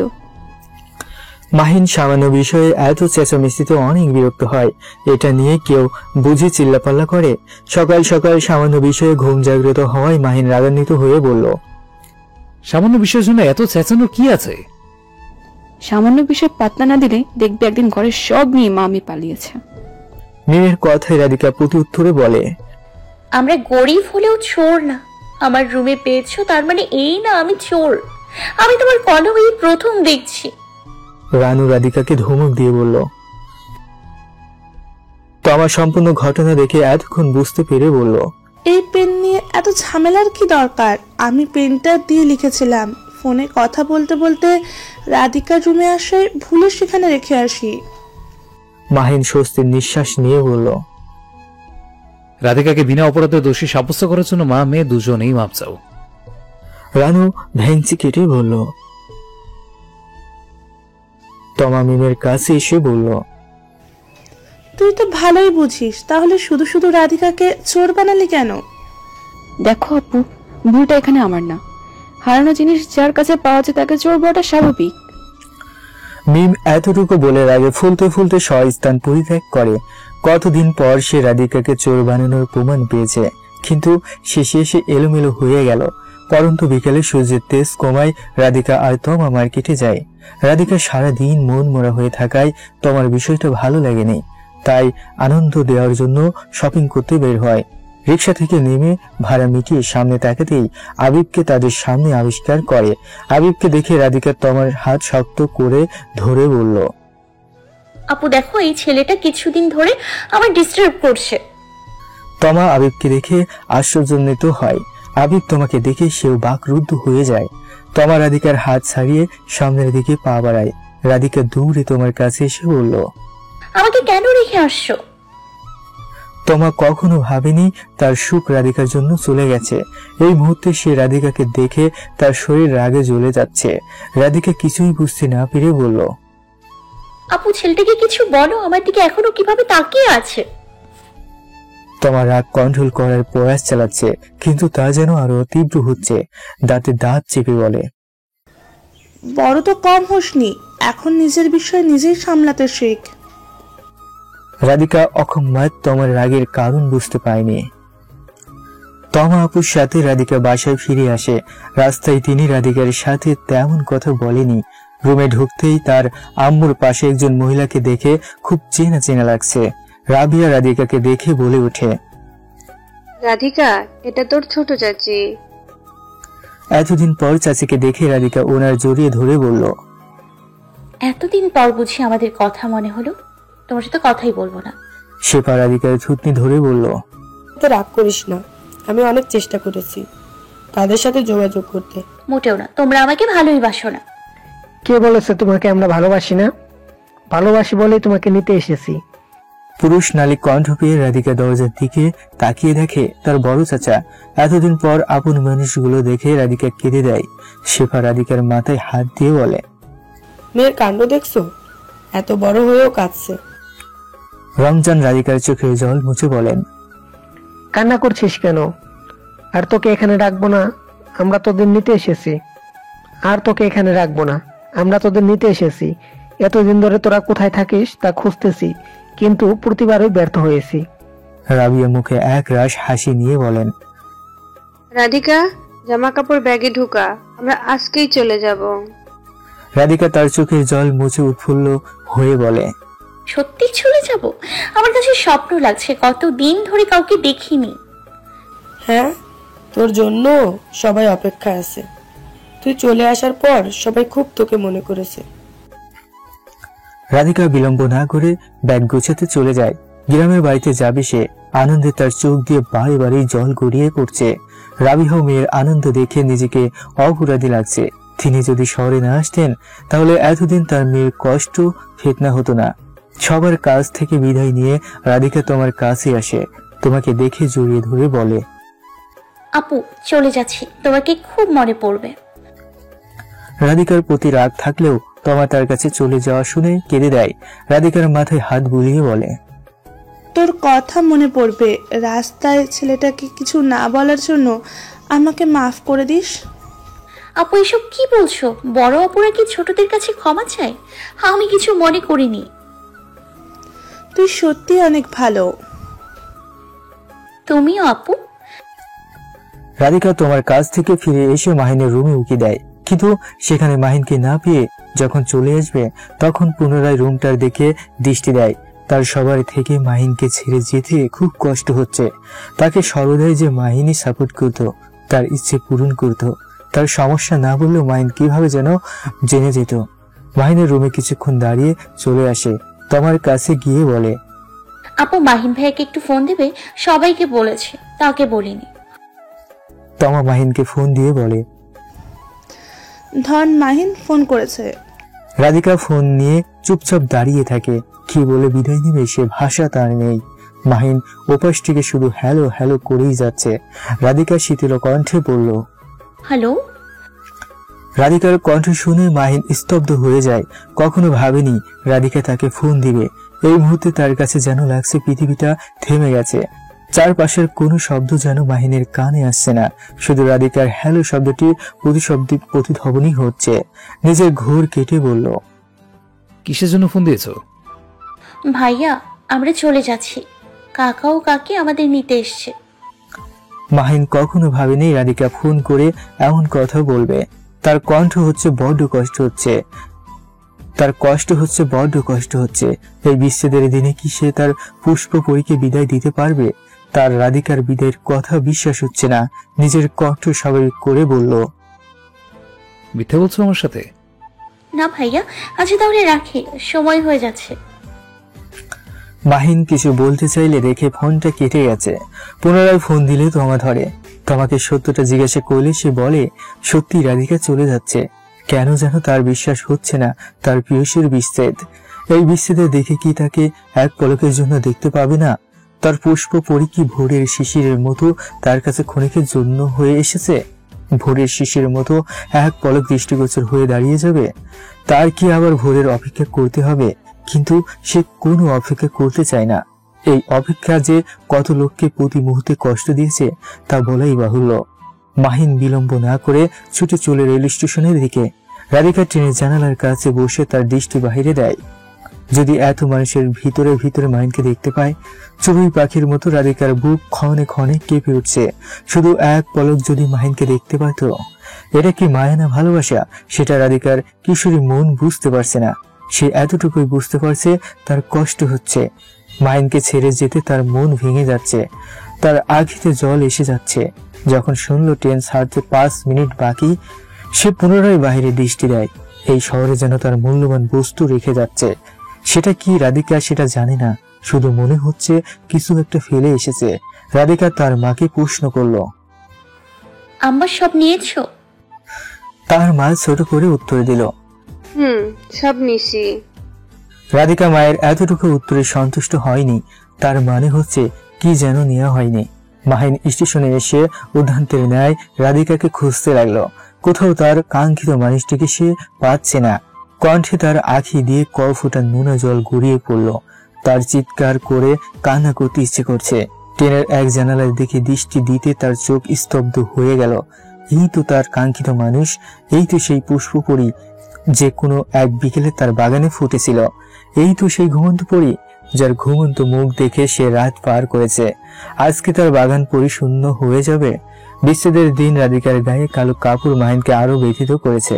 কালো কাপড় যে বিষাদের চিহ্ন, আর রাতটা যে কালো নব যৌবনার কাকের পালকের ন্যায়। সবাই মাহিন ও প্রিয়সীর বিচ্ছেদের শোক পালন করছে। মাহিন 1-2 পা করে বাড়িয়ে রাধিকার কাছে যায়। তার পা যেন আজ চলছে না। রাধিকাও মাহিনকে দেখে যতটা খুশি হয়েছিল, মুহূর্তে তার যেন দুঃখে পরিণত হলো। সে এতক্ষণে বুঝতে পারলো তার মূল্যবান জিনিসই মাহিন। তার বড্ড ইচ্ছে করছে মাহিনকে জড়িয়ে ধরে বলতে, আপনাকে খুব ভালোবেসে ফেলেছি। কিন্তু তা কি সম্ভব? তা যেন কোনো অদৃশ্য দেওয়াল তা বাধা দিচ্ছে। সে দেওয়াল কি রাধিকা ভাঙতে পারবে? দমকা বাতাসে রাধিকার কেশগুলো বিক্ষিপ্ত হয়ে গেল। রাধিকা মাহিনের স্নিগ্ধ দৃষ্টিতে বিহ্বল হয়ে গেল। মাহিনের দৃষ্টি যেন তার মনের গহীনে করাঘাত করছে। মাহিন কৃত্রিম মৃদু হেসে বলল, এই বিচ্ছেদ সংগঠিত হওয়ার দিন কালো পোশাক পরে নির্বাক লজ্জাশীলের মতো আঙুল কামড়াচ্ছ কেন? রাধিকা তড়িঘড়ি করে আঙ্গুলটা মুখ থেকে বের করলো। তার হুঁশ ছিল না এই ব্যাপারে। রাধিকার আগে থেকে জল গড়িয়ে পড়ল। মাহিন রাধিকার কাছে এসে বলল, নার্গিস ফুল থেকে মুক্তা বর্ষণ করছো কেন? গোলাপ ফুলকে ভেজাচ্ছ কেন? কুলের উপর শিলাদানা দ্বারা কামড় বসাচ্ছ কেন? তুমি কি জানো তোমার এই সব আমাকে আরো উন্মাদ প্রেমিক বানাচ্ছে? রাবিয়া মাহিনকে দেখে বলল, মাহিন তুমি? মাহিন মৃদু হেসে বলল, জি আন্টি, আপনারা চলে যাচ্ছেন তাই দেখা করতে এলাম। মাহিন, একদিন সময় হলে গ্রামে আসিও। জি আন্টি, আপনিও আবার আসবেন। তখনই ট্রেনটা ধীরে ধীরে চলতে শুরু করলো। মাহিনের অনেক কথা ছিল রাধিকাকে বলার, কিন্তু তা হলো না। সময় যে প্রতারক, সময় তো সুযোগ তার মতো প্রতিশোধ নিয়ে নেয়, কিন্তু সময় মাহিনের সাথে প্রতিশোধ নেয়নি, বরং বিচ্ছেদের দিনকে আরো কষ্টদায়ক করে তুলেছে। রাধিকা কোমল কণ্ঠে বলল, নিজের খেয়াল রাখবেন। রাধিকার চাচাতো বোন ময়না কলা ভর্তা করে রাধিকার সামনে দিয়ে বলে, খেয়ে দেখো তো কেমন হয়েছে। রাধিকা অল্প একটু মুখে দিয়ে বলে, বহুদিন পর কলা ভর্তা খাচ্ছি। কাঁচা কলার লঙ্কা দিয়ে খাওয়ার মজাই আলাদা। ময়না হেসে বলে, নদীর পাড়ে যাবে? ইমন ভাইয়ের নতুন বউ নদীতে বিকালে পানি নিতে আসে। বউটা অনেক সুন্দর। যাব। বউটার সাথে ভাব জমাতে হবে। ঠিকই বলছস। ইমন ভাইয়ের মা খুব জ্বালায়, বলে যৌতুক না দিলে ইমনকে বলে তোর বাপের বাড়ি পাঠাবে। এই দজ্জাল মহিলাকে দেখলে আমার ছোটবেলায় হেব্বি ভয় লাগতো। এখন দেখছস কিভাবে আমাকে আদর করে। আরে এটা বুঝলে না, তোরে ঈশানের বউ বানানোর মতলব।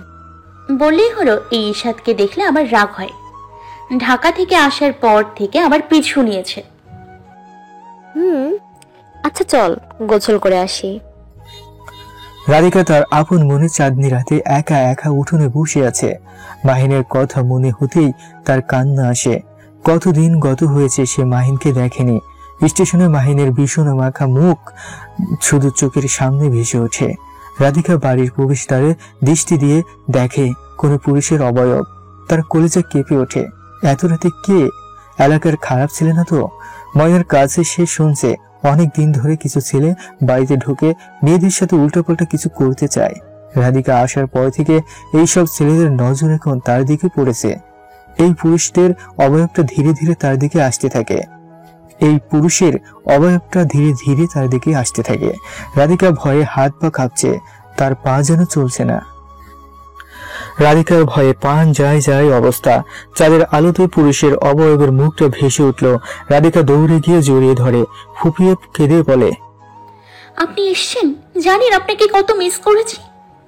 মাহিন রাধিকার মাথায় হাত বুলিয়ে বলল, আমিও তোমাকে খুব মিস করেছি। তুমি চলে আসার পর থেকে একটা রাতেও আমি ঘুমাতে পারিনি। আমি তোমাকে খুব ভালোবাসি। রাধিকা আবেগে মাহিনকে জড়িয়ে ধরলেও পরক্ষণে লজ্জায় ছেড়ে দিয়ে মাথা নত করে ফেলে। মাহিন রাধিকার কাঁধে হস্ত স্থাপন করে বলল, আমি শুনে খুব খুশি হয়েছি যে তুমি আমাকে মিস করেছো। আমি ভেবেছি তোমার সাথে দেখাই করতে পারবো না। আপনি এটা কিভাবে ভাবলেন? আমার খুব কষ্ট হয়েছে আপনাকে ছেড়ে আসতে। তোমার কষ্ট দূর করতেই চলে আসলাম। আপনি কি করে আমার বাড়ি চিনলেন? শ্বশুর বাড়ি জামাই চিনবে না তো অন্য কেউ চিনবে? খুব ক্লান্ত লাগছে, বাইরে কি দাঁড় করিয়ে রাখবে? ঘরে আম্মু আছে, যদি জেনে যায় আপনি এত রাতে এসেছেন তাহলে খারাপ কিছু ভাববে। তাহলে এইভাবে দাঁড়িয়ে থাকবো? আপনি একটু দাঁড়ান, আমি বসার কিছু আনছি। রাধিকা ঘর থেকে মাদুর নিয়ে আসে, একটা গাছের ছায়ের নিচে তা বিছিয়ে দেয়, যাতে তারা যে এখানে আসে কেউ না বুঝতে পারে। মাহিন আর রাধিকা দুজনে মাদুরের উপর বসে। মাহিন কাঁধ থেকে ব্যাগ নামিয়ে তা থেকে বড় গিফট বের করে মৃদু হেসে বলে, তোমার জন্য এনেছি, দেখো তো তোমার পছন্দ হয় কিনা। রাধিকা গিফট মোড়ানো কাগজটা খুলে দেখে অনেকগুলো চকলেট। এতগুলো চকলেট একসাথে দেখে রাধিকার মুখ হাস্যোজ্জ্বল হয়ে যায়। আর একটু নিচে দেখে একটা ডায়েরি। মাহিন একগুচ্ছ গোলাপ রাধিকার হাতে দিয়ে বলল,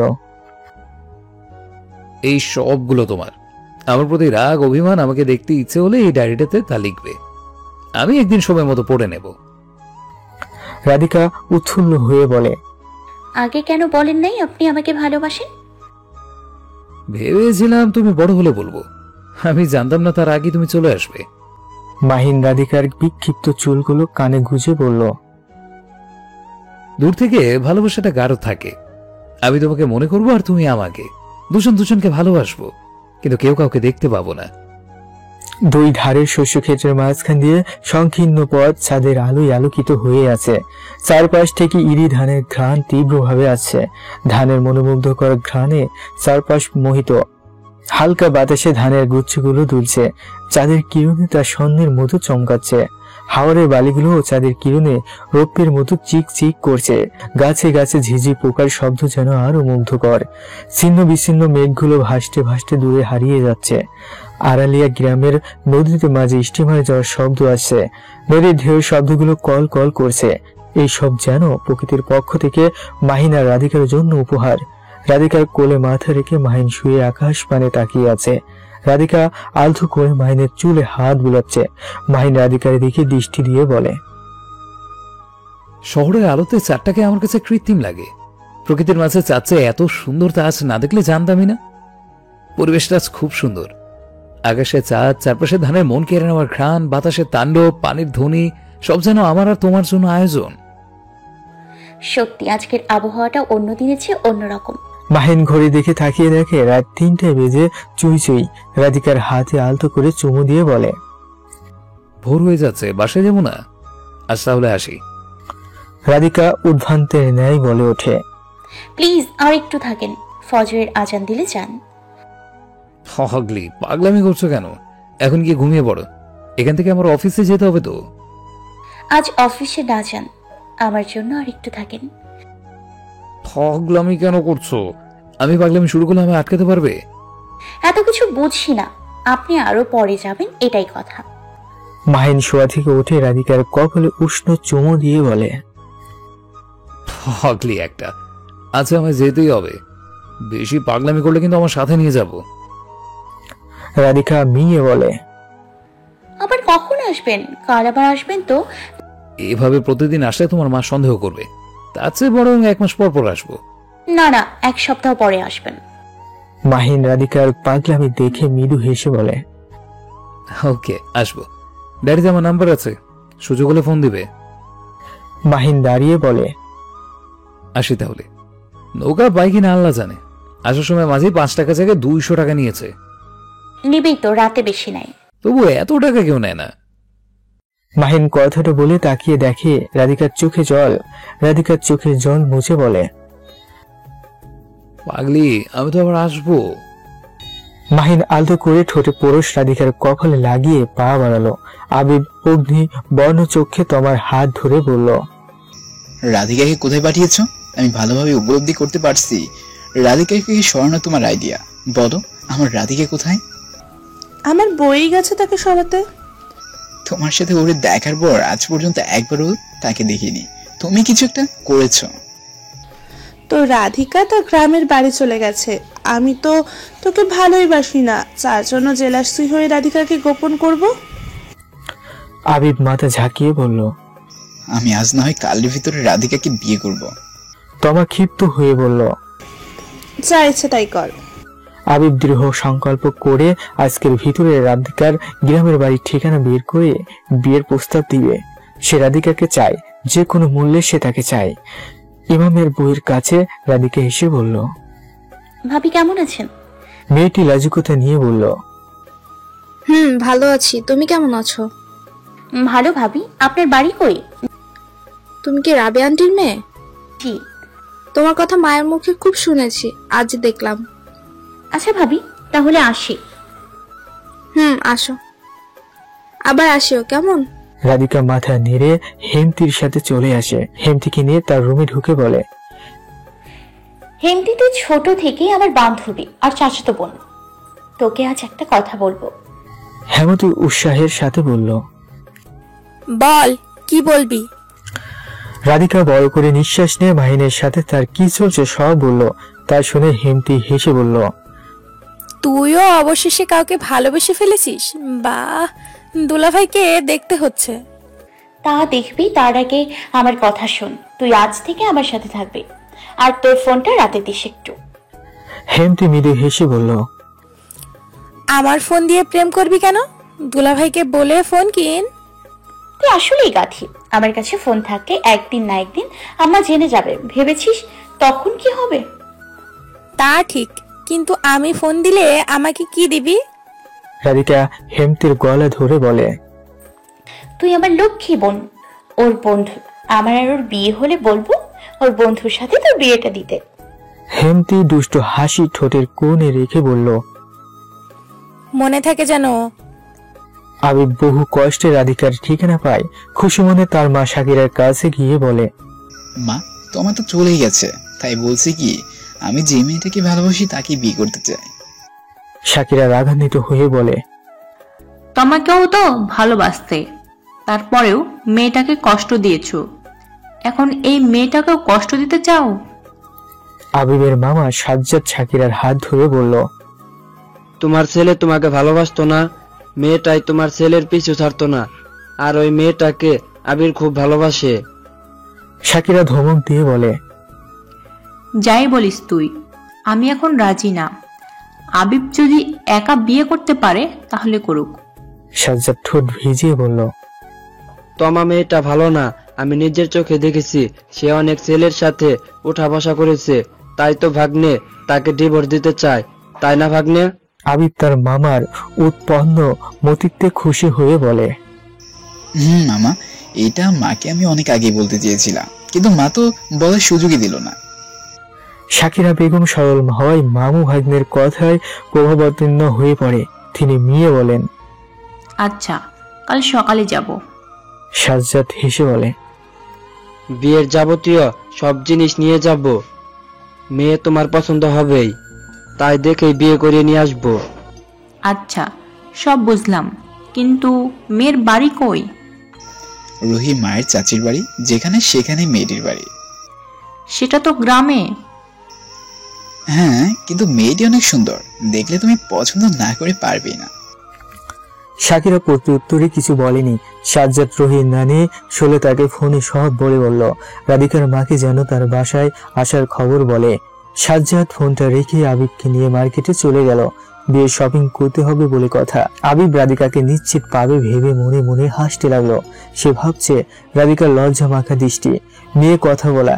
সে ভোরের অপেক্ষায় করতে লাগলো, কখন ভোর হবে আর তার পদ্মা পরীকে দেখতে পাবে। তার আনন্দ দেখে কে? হেমতির কাছ থেকে ফোনটা নিয়ে রাধিকা মাহিনকে ফোন দেয়। মাহিন ফোনটা ধরে রাধিকার কণ্ঠকে কেটে দিয়ে পুনরায় ফোন দেয়। মৃদু হেসে বলে, আমার পুষ্পপুরি কি এতক্ষণে তার উন্নত প্রেমিকের কথা মনে হলো? জি না, আপনাকে ফোন দেওয়ার জন্য রাতের অপেক্ষায় ছিলাম। তাই বুঝি? খুব ইচ্ছে করে কি জানো?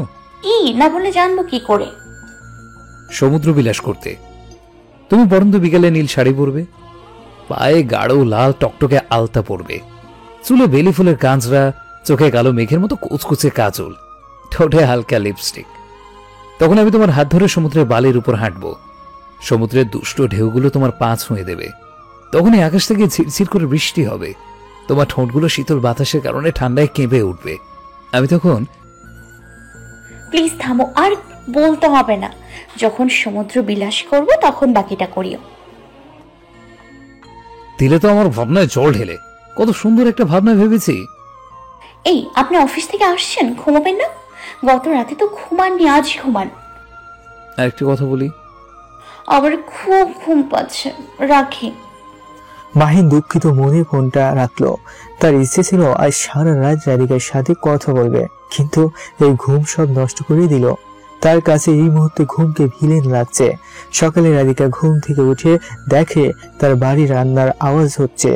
তার মাকে প্রশ্ন করলে রাবিয়া হেসে বলে, তোকে দেখতে আসছে, পছন্দ হলে আজকেই বিয়ে দিয়ে দিব। রাধিকার মাথায় যেন আকাশ ভেঙে পড়ল। মাহিনের সাথে কি তার মিলন হবে না? কিন্তু সে মাহিন ছাড়া কারো বউ হতে চায় না। ঘন্টা দেড়েকের মাঝে বরপক্ষের লোক চলে আসে।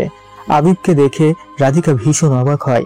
ছেলেটা তার পিছু পিছু এখানে এসে পড়েছে। শাকিরা রাধিকাকে পছন্দ হওয়ায় ঠিক করে আজ রাত 12টায় ছেলে বউকে নিয়ে শহরে চলে যাবে। রাধিকার চোখে অন্ধকার ভাসছে। সে এখন কি করবে? মাহিনকে কয়েকবার ফোন দিয়ে দেখে বন্ধ।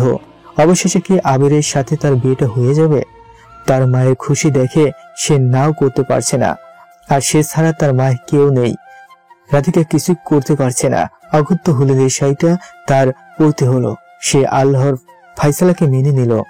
রাধিকা নিজ মনের ভয় দূর করে তার মায়ের কাছে যায়। রাবিয়া রাধিকাকে দেখে বলেন, কিছু কি লাগবে? রাধিকা ঢোক গিলে বলল, আম্মা, আমি বিয়ে করতে পারবো না। রাবিয়া মেয়ের কথা কর্ণ করে প্রবেশ করতেই তিনি রাগান্বিত হয়ে বলেন, দেখ, কিছুক্ষণ পর তোর বিয়ে হয়ে যাবে, তাই এখন অহেতুক কথা বলিস না।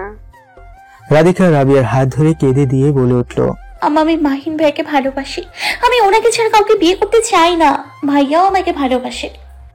রাবিয়া শান্ত কণ্ঠে বলেন, জানি, আর মাহিনের পরিবার তোকে মেনে নেবে না, তাই পাগলামি না করে ঘরে গিয়ে বস। তুমি জেনে বুঝে নিজের মেয়েকে কষ্ট দিচ্ছ। রাবিয়া রাধিকার গালে থাপ্পড় দিয়ে বলেন, একটা কথা কান খুলে শুনে রাখ, তোর বিয়ে আবিরের কাছেই হবে।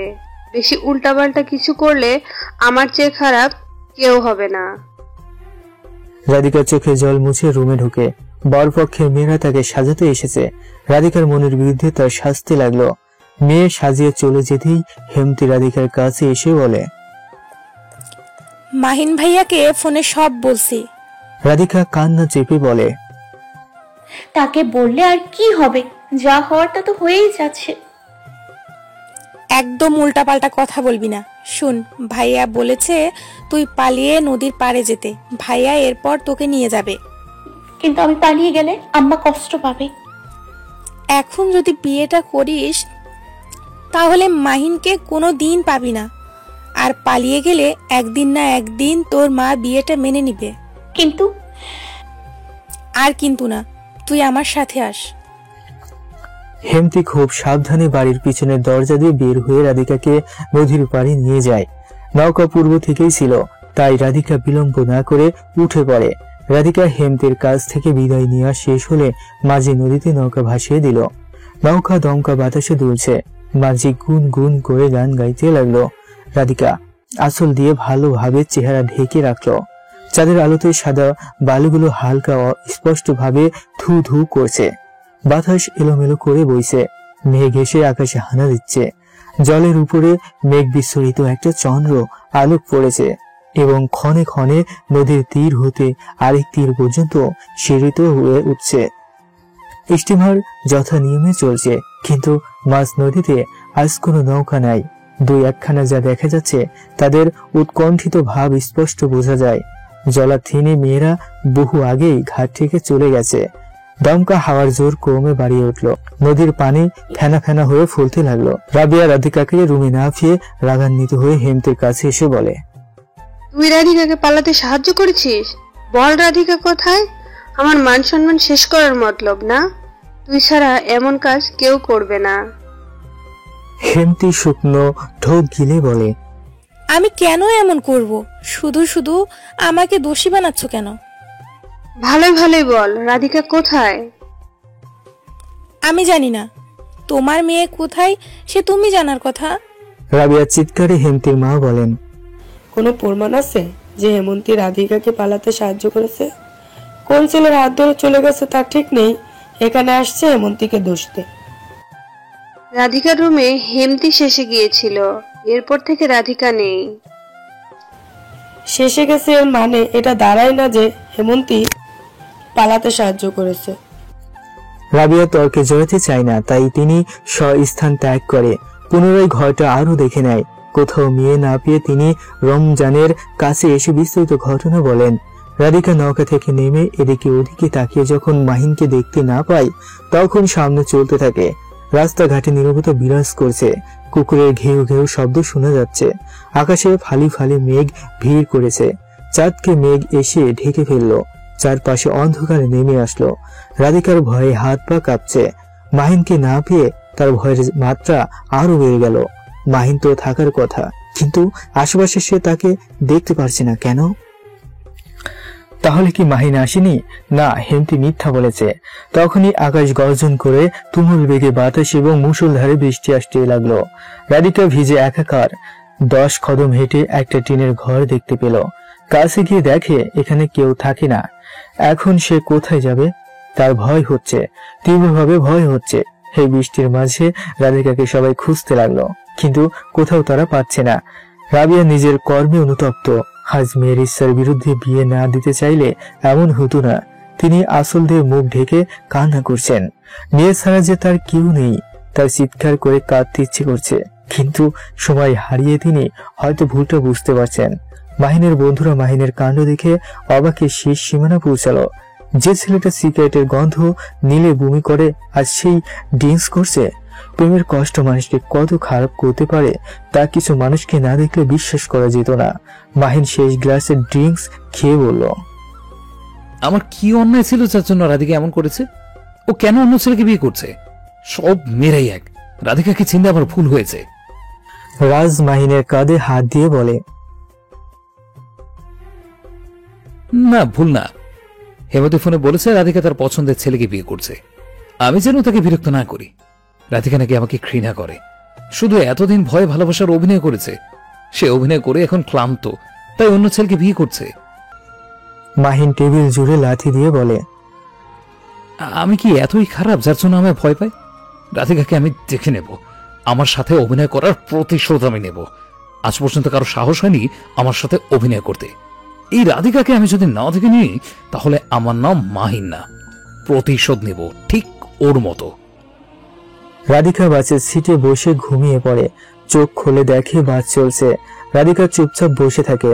বাস চলে তাকে যেখানে ইচ্ছে সেখানে নিয়ে যাক। মাহিন তাকে ধোঁকা দিয়েছে, হাসবে বলে আসেনি। নিজের ডায়েরিটা খুলে লিখতে শুরু করে। বাস নিজের গন্তব্যে থামলে রাধিকা নেমে পড়ে। সূর্য তখন পশ্চিমে ঢলে পড়েছে। এই গরমে তার খিদা বেড়ে গেল। চায়ের দোকান থেকে বিস্কিট কিনে নিয়ে খেয়ে পেটকে শান্ত করে। সে এখন কোথায় যাবে? আবেগকে বিয়ে করাটা দরকার ছিল, তাহলে এত কষ্ট সহ্য করতে হতো না।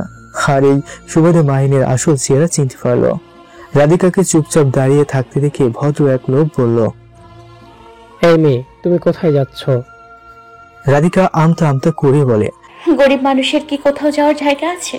তার মানে তুমি কোথাও যাচ্ছ না? জি। কাজ পারো? মানে বলতে চাচ্ছি, কুয়ার কাজ করতে চাইলে দিতে পারি। রাধিকা কিছু একটা ভেবে বলল, জি আমি রাজি। যদি একটা কাজ দিয়ে আমাকে উপকৃত করেন তাহলে আমার খুব ভালো হবে। আসো আমার সাথে। রাধিকার ভবিষ্যতে কি হবে তা না ভেবে লোকটার সাথে চলতে লাগলো। মাঝে মাঝে ভাগ্যকে নিয়তির কাছে ছেড়ে দিতে হয়। কিছু কিছু ক্ষেত্রে ঝুঁকি নিতেই হয়। এক সপ্তাহ ধরে রাধিকার কোনো খবর না পেয়ে রাবিয়া খাওয়া দাওয়া ছেড়ে দিয়েছে। আজ তার ভুলের জন্য মেয়েকে হারিয়েছে। তিনি ভীষণ অনুতপ্ত, কিন্তু সে অনুতপ্ত দিয়ে কিছুই হবে না। রাবিয়া চাদর গায়ে জড়িয়ে শহরের দিকে যাওয়ার সংকল্প করে। মাহিনের কাছে রাধিকা হয়তো আছে। তিনি মেয়েকে এক পলকের জন্য দেখতে চায়। রাবিয়ার এই বেহাল অবস্থা দেখে হেমন্তীর মা মৃদু হাসে। তিনি এটাই চেয়েছেন। মেয়ের শোকে মা হারা গেল সব সম্পত্তি তার। তিনি খুশিতে আত্মহারা। তিনি হেমন্তীকে বড় এক উপহার দিবেন। তার মেয়ে যে এত বড় কাজে তাকে সাহায্য করেছে, আজ হেমন্তীর জন্য অসম্ভব জিনিস সম্ভব হয়েছে। হেমন্তী তখন হাসতে হাসতে মায়ের কাছে এসে বলল, আম্মা, আমাকে কিন্তু এখন রাজনের সাথে বিয়ে দিতে হবে। তোমার এত বড় কাজ করে দিলাম, আমায় কিছু তো দিতে হবে। মেয়ের কথা শুনে তিনি হাসতে হাসতে বলেন, তা বলতে এই মাসেই তোর বিয়ে দেবার ব্যবস্থা করছি। উফ, তুই যে এত বুদ্ধিমতী তা আগে জানতাম না। তোমার সাথেই থেকে তো বুদ্ধিমতী হইছি মা। যাক, রাধিকা বিদায় হয়েছে। ওর সৌন্দর্য দেখলে আমার শরীর জ্বলে। ভদ্রলোকের আশ্রয়ে রাধিকার প্রাণটা যেন অল্প জল এদো পুকুরের মাছের মতো ব্যাকুল হয়ে উঠেছে। এখান থেকে বের হয়ে বাঁচে, কিন্তু সে যাবে কোথায়? তার মা কি তাকে গ্রহণ করবে? আর মাহিন, সে কি আজও তাকে ভালোবাসে? ভদ্রলোকটা যথেষ্ট ভালো, কিন্তু তার স্ত্রী যেন খিটখিট করার ম্যানেজার। রাধিকার কাজে ভুল না ধরলেও ওনার ভাত হজম হয় না। আজ সকালে ললিনা রাধিকাকে ডেকে বলেন, আজ ডিম সিদ্ধ আর সবজি রান্না করছি। রাধিকা নিঃশব্দে সব শুনে কাজে চলে যায়। চুপচাপ তরকারি কাটতে লাগলো। ললিনার মেয়ে নীলা এসে রাধিকার কাছে বলল, তাড়াতাড়ি রান্না করেন, আজ কলেজে অনুষ্ঠান আছে, তাই জলদি যেতে হবে। রাধিকা মাথা নেড়ে বলল, জি তাড়াতাড়ি করছি। কিছুক্ষণ পর নীলা এসে বলল, উফ, আপনি তো এখনো রান্না শেষ করেননি। জানে আজ কলেজে মাহিন স্যার আসছে, ভেবেছি স্যারকে খুব কাছ থেকে দেখব, কিন্তু আপনি সেটা দিচ্ছেন না। নীলার মুখে মাহিনের নাম শুনে রাধিকা বলল, কোন মাহিন? রাধিকা আশার কিরণ দেখতে পেল। সে মাহিনের কাছে যেতে চায়। মাহিনের প্রতি প্রথম দিকে অভিমান থাকলেও এখন নেই। সে মাহিনের মুখোমুখি হবে, কারণ তার কেন যেন মনে হচ্ছে এখানে মাহিনের কোনো দোষ নেই। তার সাথে হেমন্তী হয়তো বড় কোনো গেম খেলছে। আহারের সামগ্রী সব রান্না শেষ করে সে সবাইকে খাইয়ে নিজেও অল্প খেয়ে নেয়। নলিনার কাছে এসে বলেন, আপা ঘরে তরকারি নেই, তাই বলছি কি রাতের খাবারের জন্য এখানেই বাজার থেকে কিনে আনি। তাই বলে বেশি দামি কিছু কিনতে যাবে না। গরিবদের একটা দোষ, বড়লোকের বাড়িতে কাজ পেলে বেহিসাবে জিনিস ক্রয় করে। রাধিকা এই অপমানের কোনো জবাব দিল না। আজ যেন ললিনা গোপন ভাবে অপমান করেছে, কিন্তু সে চুপ, কারণ আজ তার বাইরে যেতেই হবে। নলিনার কাছ থেকে টাকা নিয়ে সে বেরিয়ে পড়ে।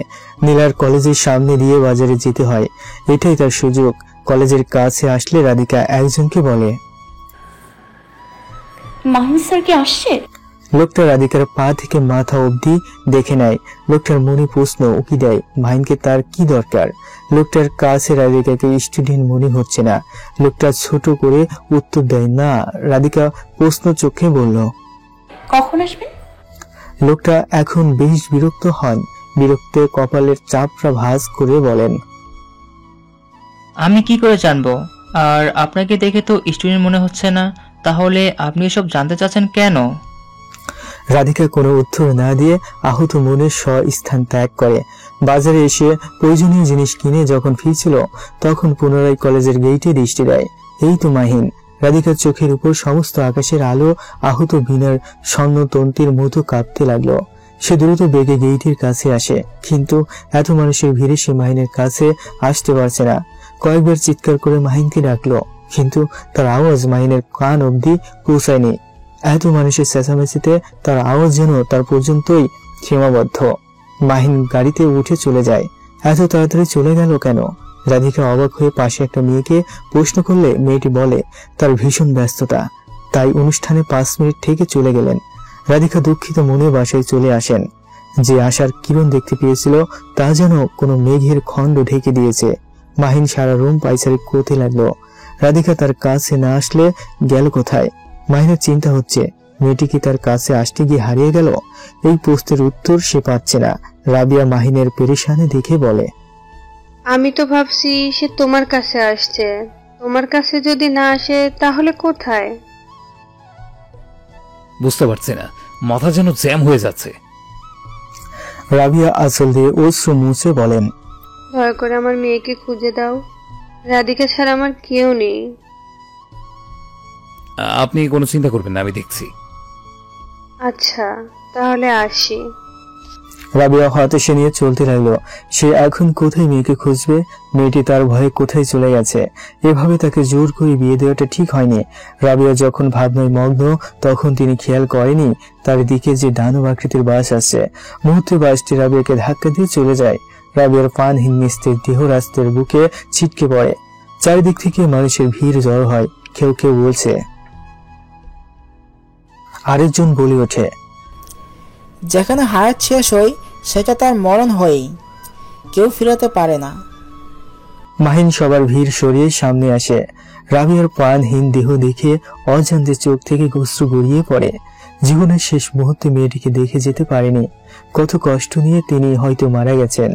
চোখ বন্ধ করার সময় হয়তো রাধিকার মুখটা খুঁজেছেন, কিন্তু শত মানুষের মাঝে তাকে পায়নি। মায়ের মৃত্যুর সময় রাধিকা উপস্থিত থাকতে পারেনি। মায়ের মুখটা শেষবারের মতো দেখতে পারেনি।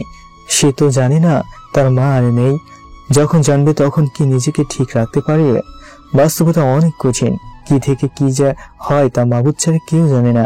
মেয়েকে খুঁজতে এসে নিজেই অজানা দেশে পাড়ি দিয়েছেন। মেয়েকে খুঁজে পাওয়া গেলেও কি মাকে পাওয়া যাবে?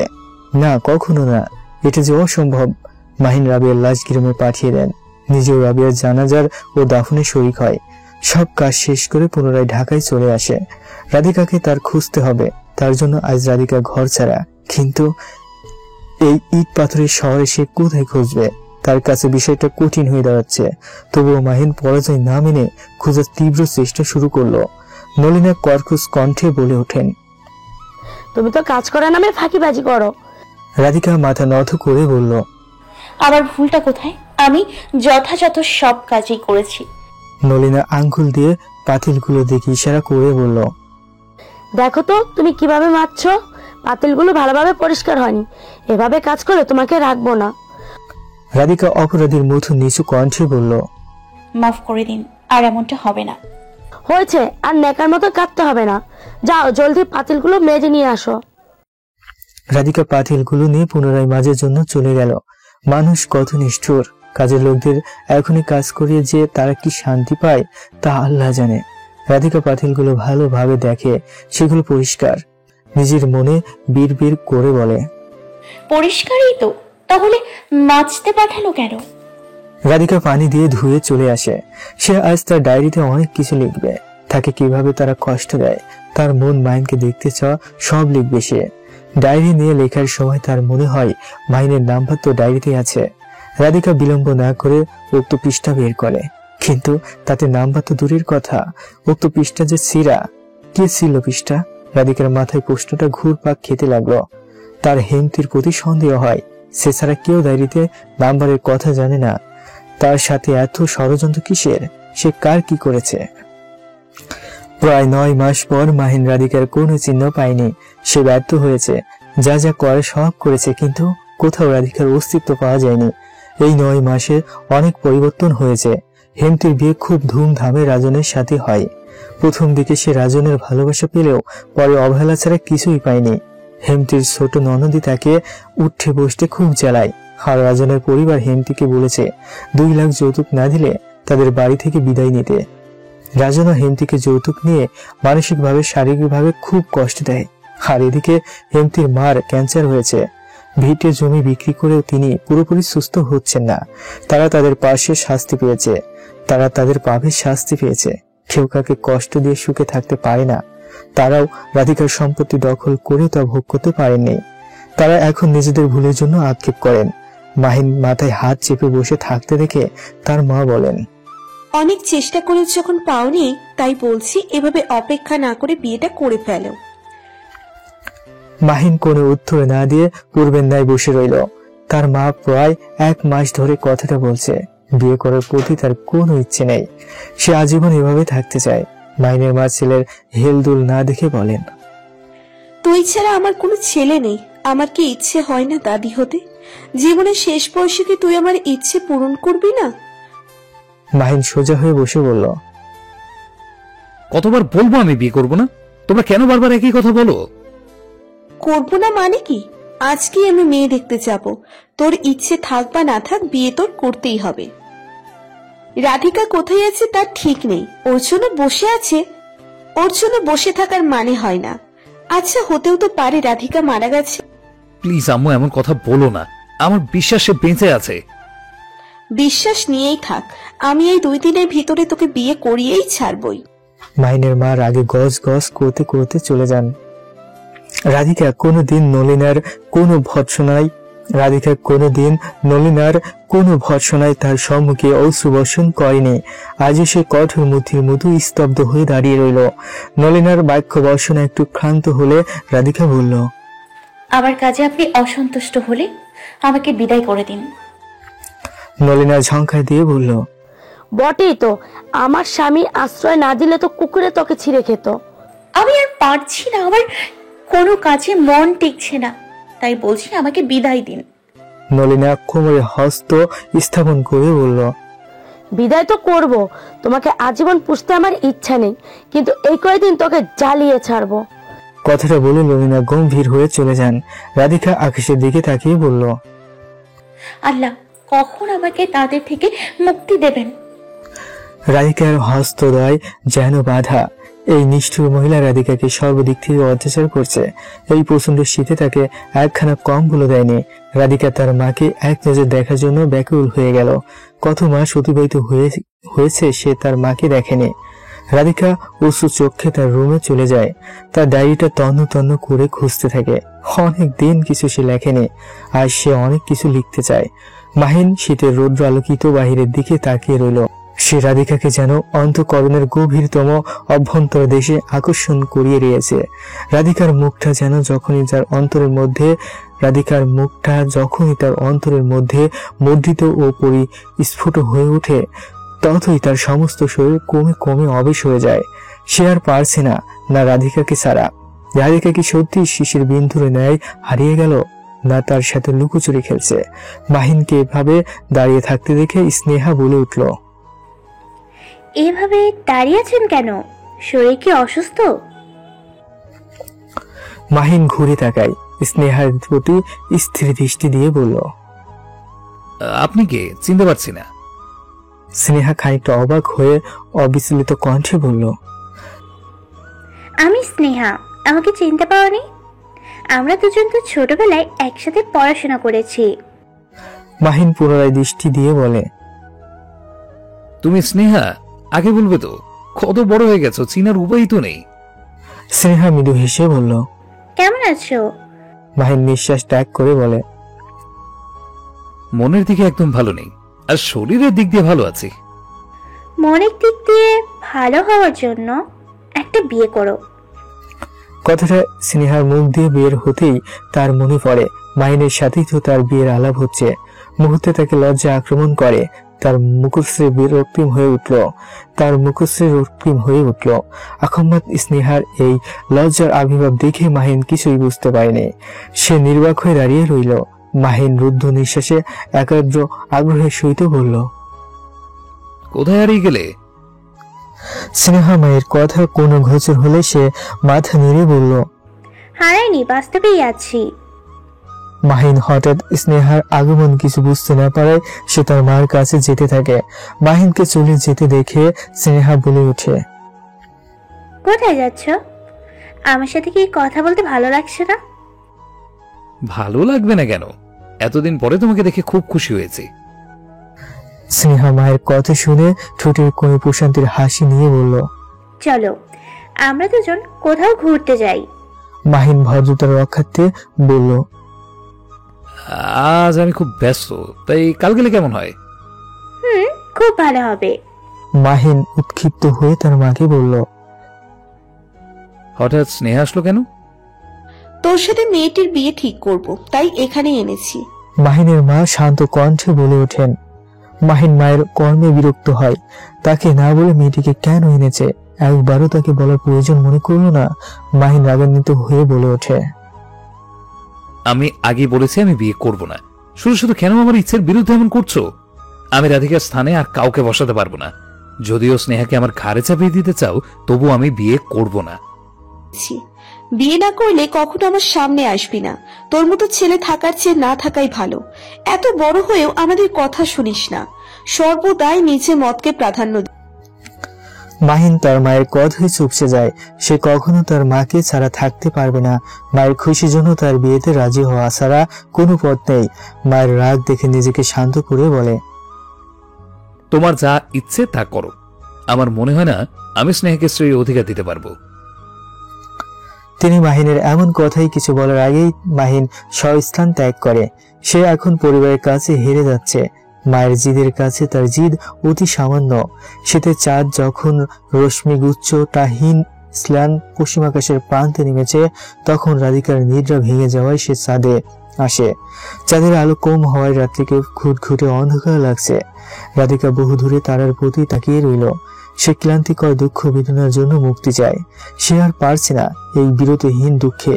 মনে মনে সিদ্ধান্ত নেয় আজ রাতে সে চলে যাবে। যেই ভাবা সেই কাজ। মাহিনের দেওয়া ডায়েরিটা নিয়ে চুপি সারে বেরিয়ে পড়ে।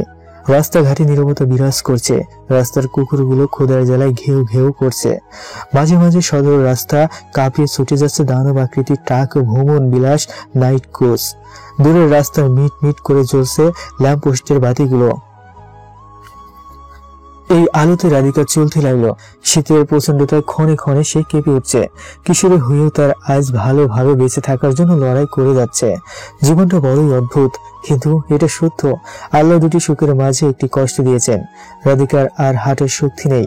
তার খুব ক্লান্ত লাগছে। আশপাশে তাকিয়ে দেখে কয়েক কদম দূরে একটা বাড়ি। বিলম্ব না করে সেখানে চলে যায়। কাঁপা কাঁপা কণ্ঠ নিয়ে কয়েকবার ঘরের মালিকদের ডাকে। তার আওয়াজ পেয়ে বৃদ্ধ এক লোক দরজা খোলে।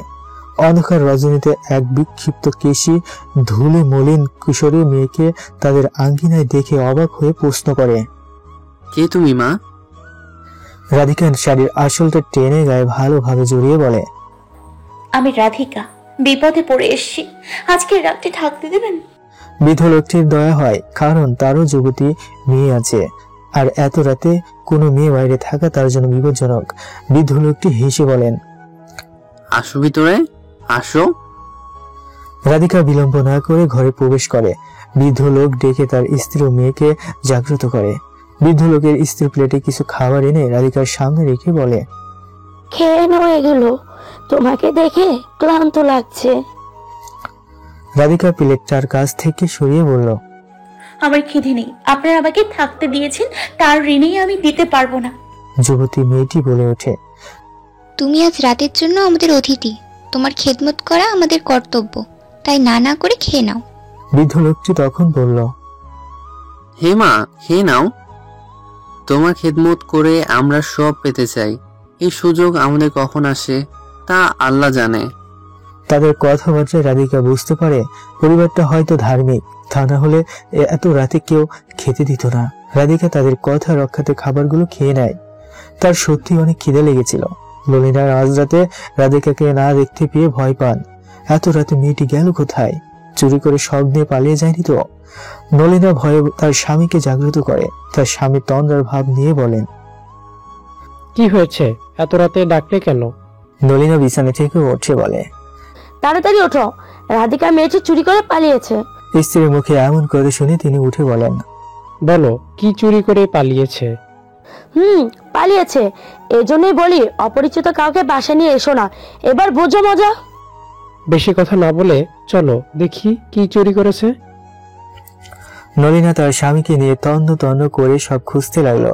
নিজের গহনা টাকা সব দেখলো, কিন্তু সব ঠিকঠাক জায়গায় দেখে প্রশান্তের নিঃশ্বাস ত্যাগ করে। পরের দিন রাধিকা তাদের কাছ থেকে বিদায় নিয়ে চলে আসে। সে চলতে চলতে নদীর পাড়ে আসে। এটা সেই নদী যেখানে মাহিন তাকে প্রায় নিয়ে আসতো। চারপাশে কুয়াশায় ঢাকা, মৃদু বাতাস বইছে। সেই বাতাসে রাধিকার মাথার আঁচল পড়ে যায়। সেদিকে তার কোনো ভ্রুক্ষেপ নেই। ঘাসের উপর শিশির বিন্দুগুলো চিক চিক করছে। হঠাৎ এমন সময় শিশির ভেজা ঘাসের উপর দিয়ে কারো আসার আওয়াজ আসে। রাধিকা সেদিকে তাকিয়ে বাকরুদ্ধ। সে পাথরের মূর্তির ন্যায় দাঁড়িয়ে রইল। কুয়াশার ভিতরে রাধিকা মাহিনকে দেখে উনিমেষ স্থির দৃষ্টিতে তাকিয়ে রইল। মাহিন মুক্ত বাতাসে গায়ে লাগানোর জন্য নদীর পাড়ে আসে।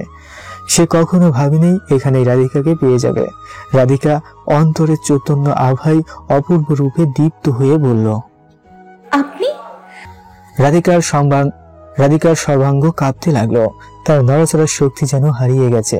সে হুট করেই মাহিনকে জড়িয়ে ধরে। তার দুই চক্ষু জলে ভরিয়ে উঠল। মাহিনের চক্ষু দিয়ে বড় বড় জলের ফোঁটা ঝরে পড়তে লাগলো। মাহিন রাধিকাকে শক্ত করে তার বাহু ধরে আবদ্ধ করে। তার মনে হচ্ছে ছেড়ে দিলেই রাধিকা হারিয়ে যাবে। বহুক্ষণ পর মাহিন রাধিকাকে ছাড়ে। রাধিকা ভেজা কণ্ঠে কিছু বলতে চাইলে মাহিন রাধিকার ঠোঁটে আঙ্গুল রেখে বলল, কোনো কথা না, সব পরে শুনবো। আর তোমাকে হারাতে চাই না। এখন এই মুহূর্তে তোমাকে বিয়ে করব। মাহিনের কথায় রাধিকার ঠোঁটে প্রশান্তির হাসি ফুটে ওঠে। অজান্তে দুফোঁটা অশ্রু গড়িয়ে পড়ে। আজ তার সমস্ত দুঃখের মেঘ আনন্দের জলে ঝরিয়ে পড়েছে। মাহিনের রুমটা অনেক সুন্দর করে সাজানো হয়েছে। বিছানার উপরে গোলাপ ফুলের পাপড়ির সমাহার। রুমের চারপাশে বিভিন্ন ফুল রাখা হয়েছে। চাঁদের আলোতে তার সমস্ত রুমটি নববিবাহের রূপস্বতার করে তুলেছে। চাঁদের সূর্যবর্ণের আভা মাহিনের সমস্ত রুমে পর্দা করে ভেদ করে রুমের ভিতর থেকে আলোকিত করে তুলেছে। ফুলসজ্জায় বেনারসির ঘোমটা জড়িয়ে বসে আছে রাধিকা। ঘরোয়া ভাবে মাহিন আর রাধিকার বিয়ে হয়। মাহিনের বাবা মা এতে কোনো আপত্তি তোলেনি। তারা রাধিকাকে ছেলের বউ হিসেবে মেনে নেয়। রাধিকা অপেক্ষায় আছে তার কাঙ্ক্ষিত পুরুষের আগমনে। এমন সময় দরজায় খটমট আওয়াজ তার কর্ণে প্রবেশ করে। মাহিন ধীরে ধীরে এগোতে থাকে। রাধিকা লজ্জা জড়িত কণ্ঠে সালাম দিল। মাহিন সালামের জবাব দিয়ে রাধিকার পাশে বসে।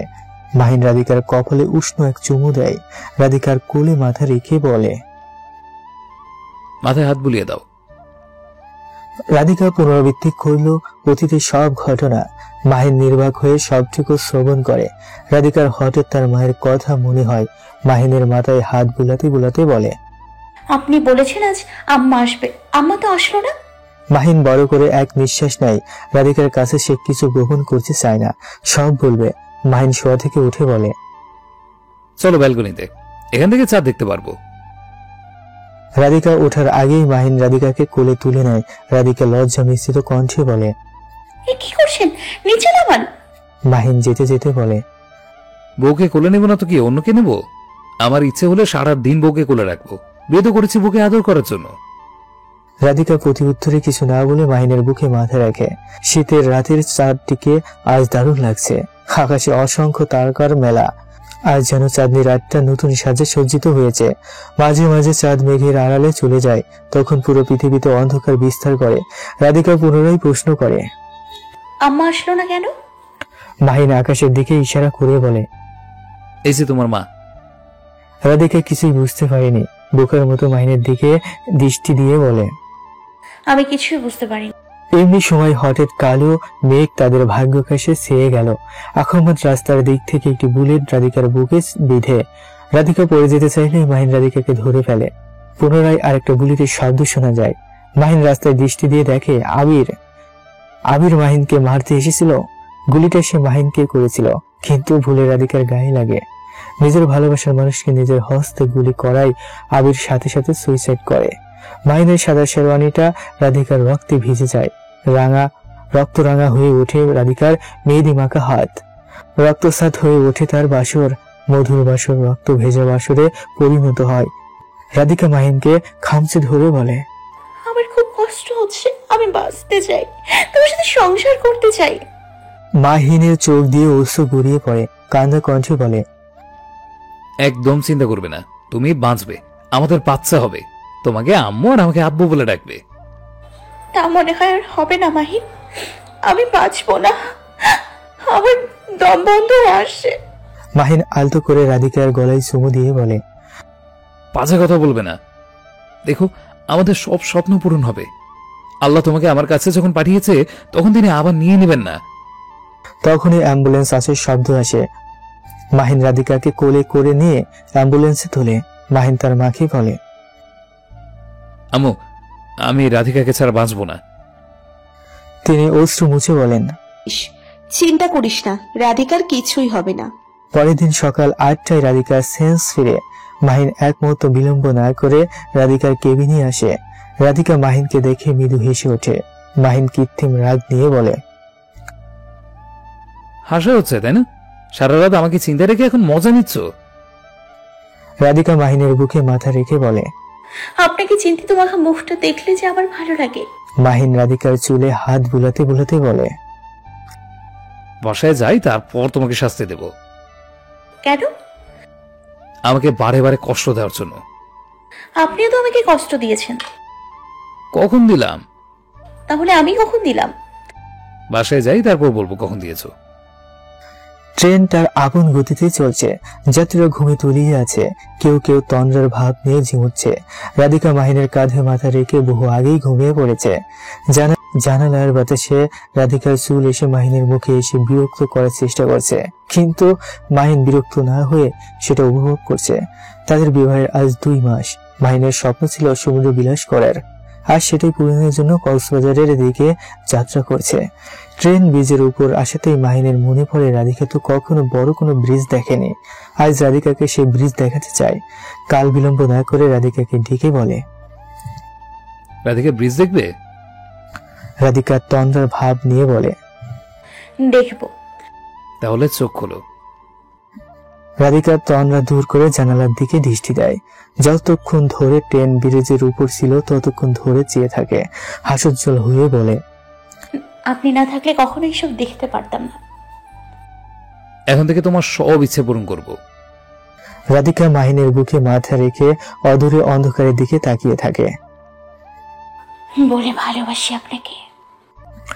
মাহিন রাধিকার হাত ধরে বলে, আমিও ভালোবাসি।